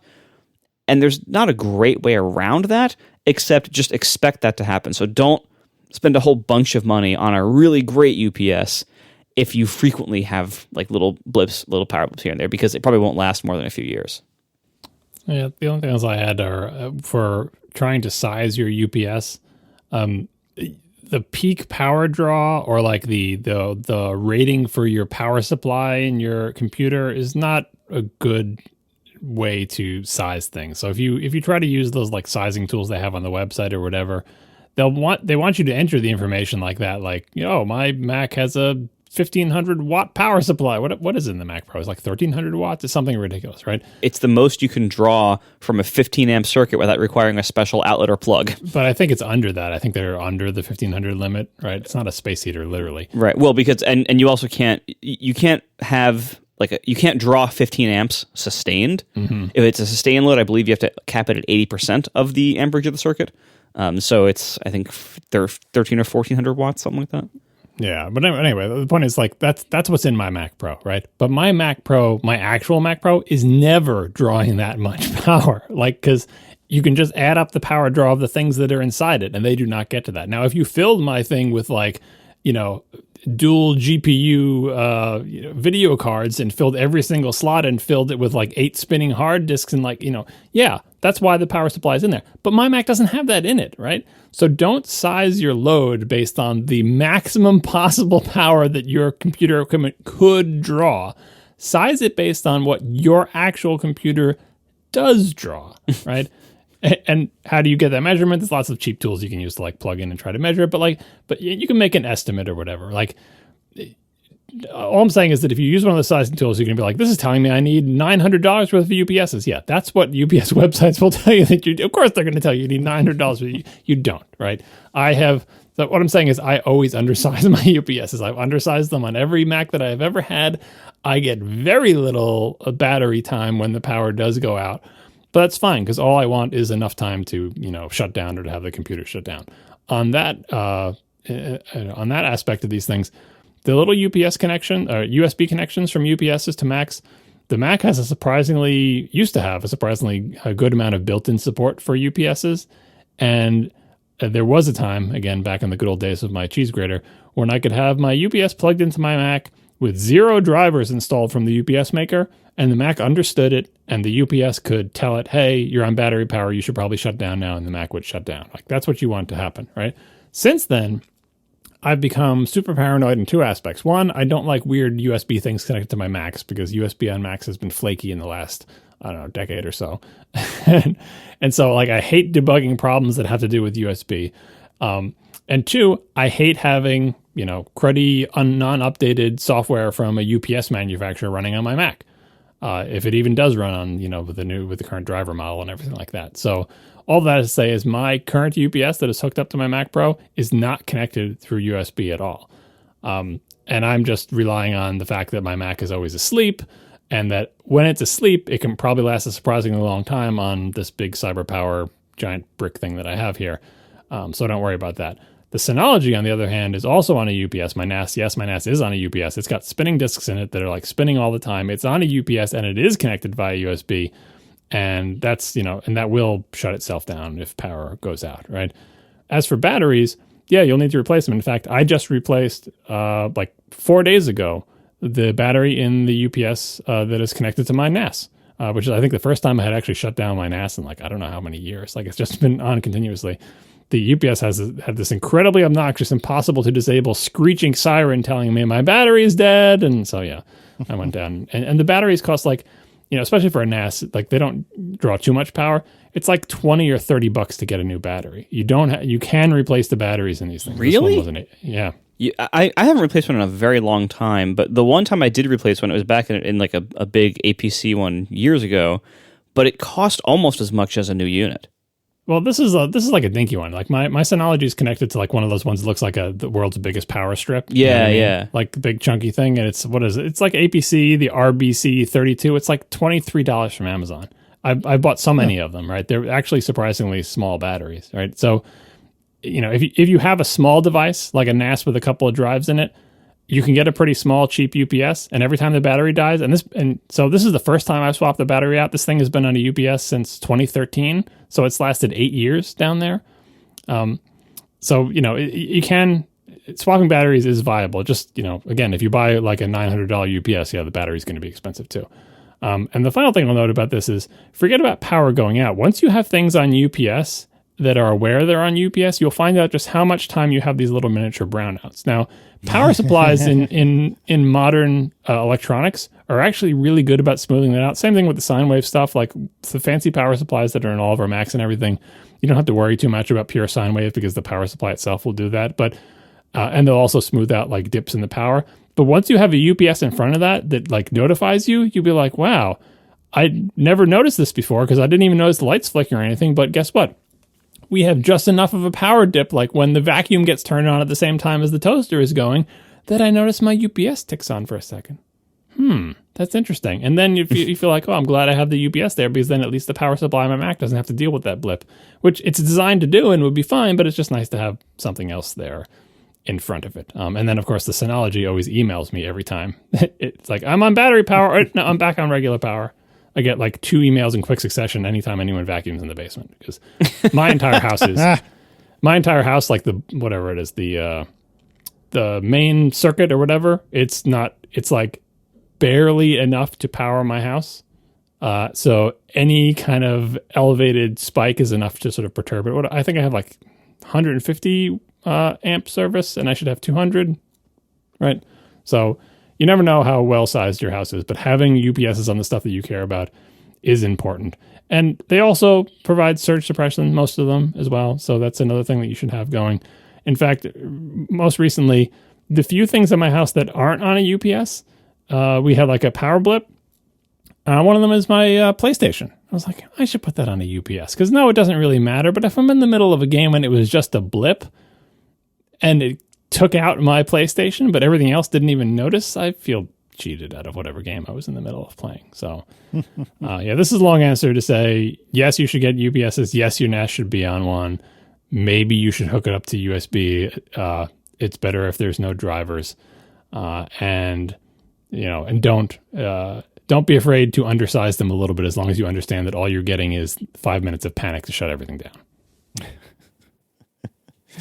I remember I was standing in Jason Snell's house during Dub Week. I don't know, it was like 5 years ago, and I was getting constant messages from my Synology because poor Aaron back home with, I think, just Declan at the time, was going through like a truly terrible wind and rainstorm, to the point that I think she was getting worried and legitimately worried about like a tornado or something like that.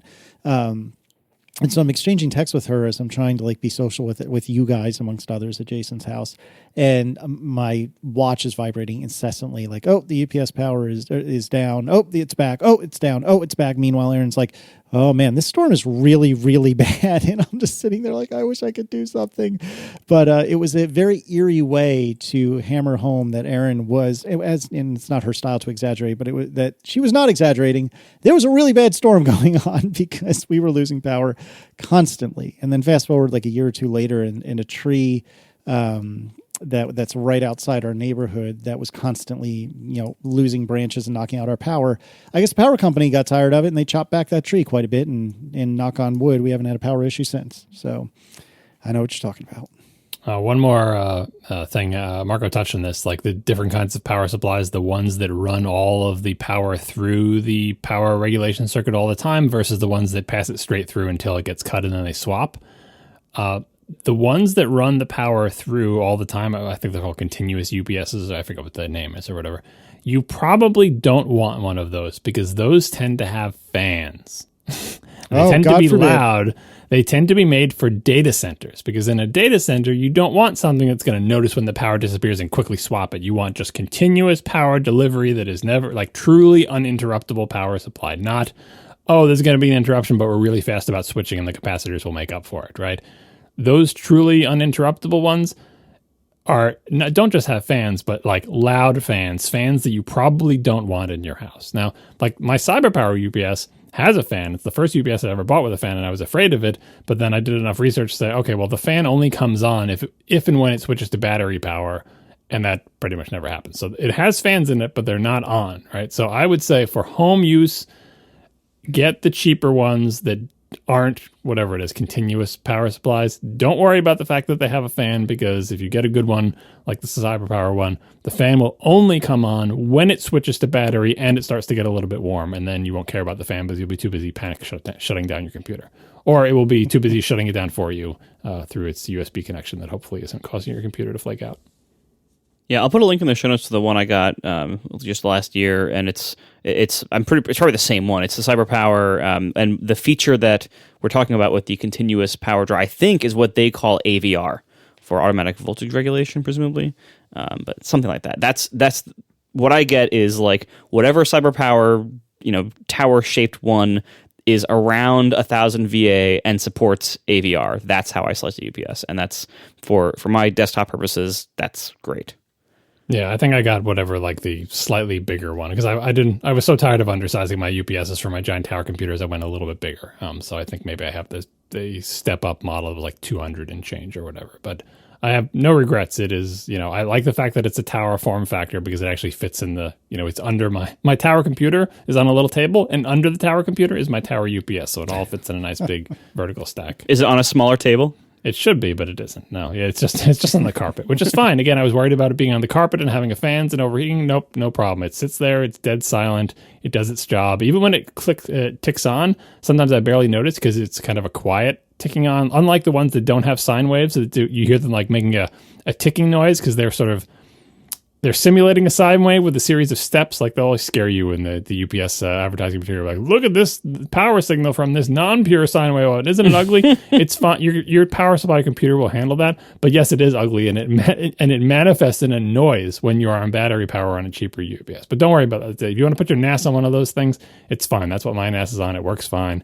Ticks on, it ticks off. Your battery will still last a long time. Oh, one other thing, speaking of noise, if you have frequent power outages that aren't super, like, alerting for you, like if you don't really need to know when the power's out, you just have to continue your work for a few minutes, almost every UPS by default beeps loudly when it's running on battery to tell you, hey, oh my God, your power's out. Beep, beep, beep, it's out. Oh my God.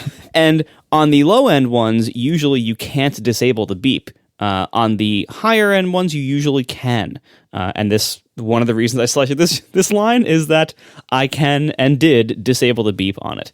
So if that's something that you want to be able to do, make sure the one that you're looking at can do that. When my battery died and the UPS connected to my Synology, it's like screeching, like just a continuous, the top of its lungs screech. Not as loud as a smoke detector, but not quite either. Neither one of my children noticed this at all. I come into the house, I'm like, the two kids are just sitting there, like they got their headphones in, they're staring at their iPads. I'm like, do you not notice the screeching noise? And like, what? I'm like, I'm the old person who's supposed to not be able to hear this terrible screeching noise. And they're like, I don't hear anything. I'm like, come with me. Let's go follow the sound. Where is it coming from? Oh, it seems to be down in the basement. I mean, not that they could do anything about it, but I would expect them to have like texted me and said, Dad, there's a terrible screeching noise in the house. What's going on? And instead, they just ignored it and continued to do whatever they were doing. Kids these days. Thanks to our sponsors this week, Squarespace, ExpressVPN, and Flatfile. And thanks to our members who support us directly, you can join us at atp.fm/join. We will talk to you next week. Now the show is over. They didn't even mean to begin, 'cause it was accidental. Oh, it was accidental. John didn't do any research. Marco and Casey wouldn't let him, 'cause it was accidental. Oh, it was accidental. And you can find the show notes at atp.fm. And if you're into Twitter, you can follow them at CASEYLISS. So that's Casey Liss, MARCOARMENT, Marco Arment, SIRAC, USA Syracuse. It's accidental. They didn't mean to. Accidental. Tech podcast so long. I said grave danger? You said, is there any other kind? Oh, no, stop. Don't say it. Don't say it.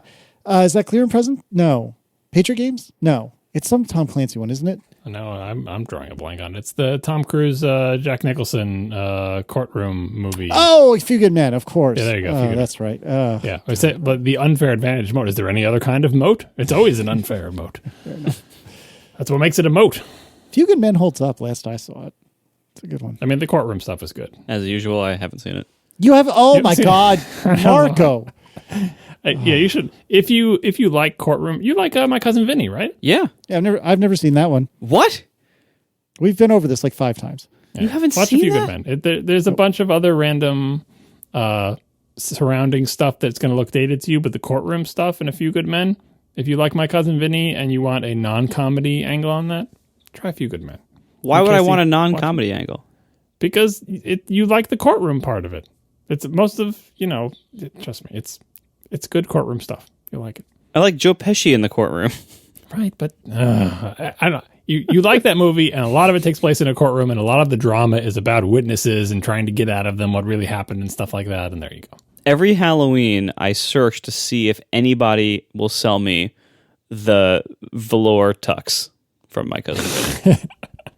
You can just have that made for you, You would think it's surprisingly complicated. Like, that is probably eventually what I'm going to have to do, but like, all I want is the My Cousin Vinny tux, and I'm shocked that like nobody, like no one on Etsy or anything, like no one seems to sell it. You know how hot that would be to wear, though? Yeah, well, Halloween is often freezing. It's often pretty cold.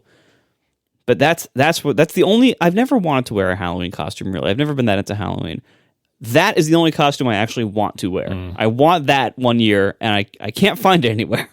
When I was a kid, I was in like middle school or high school, maybe. I guess it must have been high school because I was big enough to wear, or at least not look utterly ridiculous in clothes that my dad had. And he had bought way back when a David Byrne big suit for like some party or something like that, just to goof off. Maybe it was Halloween, I don't know. And maybe it was Halloween that I wore it. But for one reason or another, I wore a David Byrne big suit in high school, and nobody understood it, but I thought I was cool as hell. I was not, but I thought depending on when you were in the high school, like if I had tried to wear that in the 80s, people would just think it's an 80s suit because the shoulders are pretty big back then naturally. That's a fair point. It's like you can't tell if you're intentionally doing a talking heads thing or you're just you're a kid who's wearing a suit that's a little bit too big and it also happens to be the 80s. So true. So I was thinking, I was just looking up the Dumb and Dumber suits to see if those would hold up. Oh, solid choice. The problem with the That's Dumb a and good Dumber one. suits is that you'd need both of them for it to be identifiable. So you would need a friend to do it with you. I'd be Because the that friend suits for you, themselves Marco. are not super remarkable, like by themselves. Mm-hmm. But yeah, you would definitely. I know you'd do it with me. Oh, I absolutely would. I would not even bat an eye.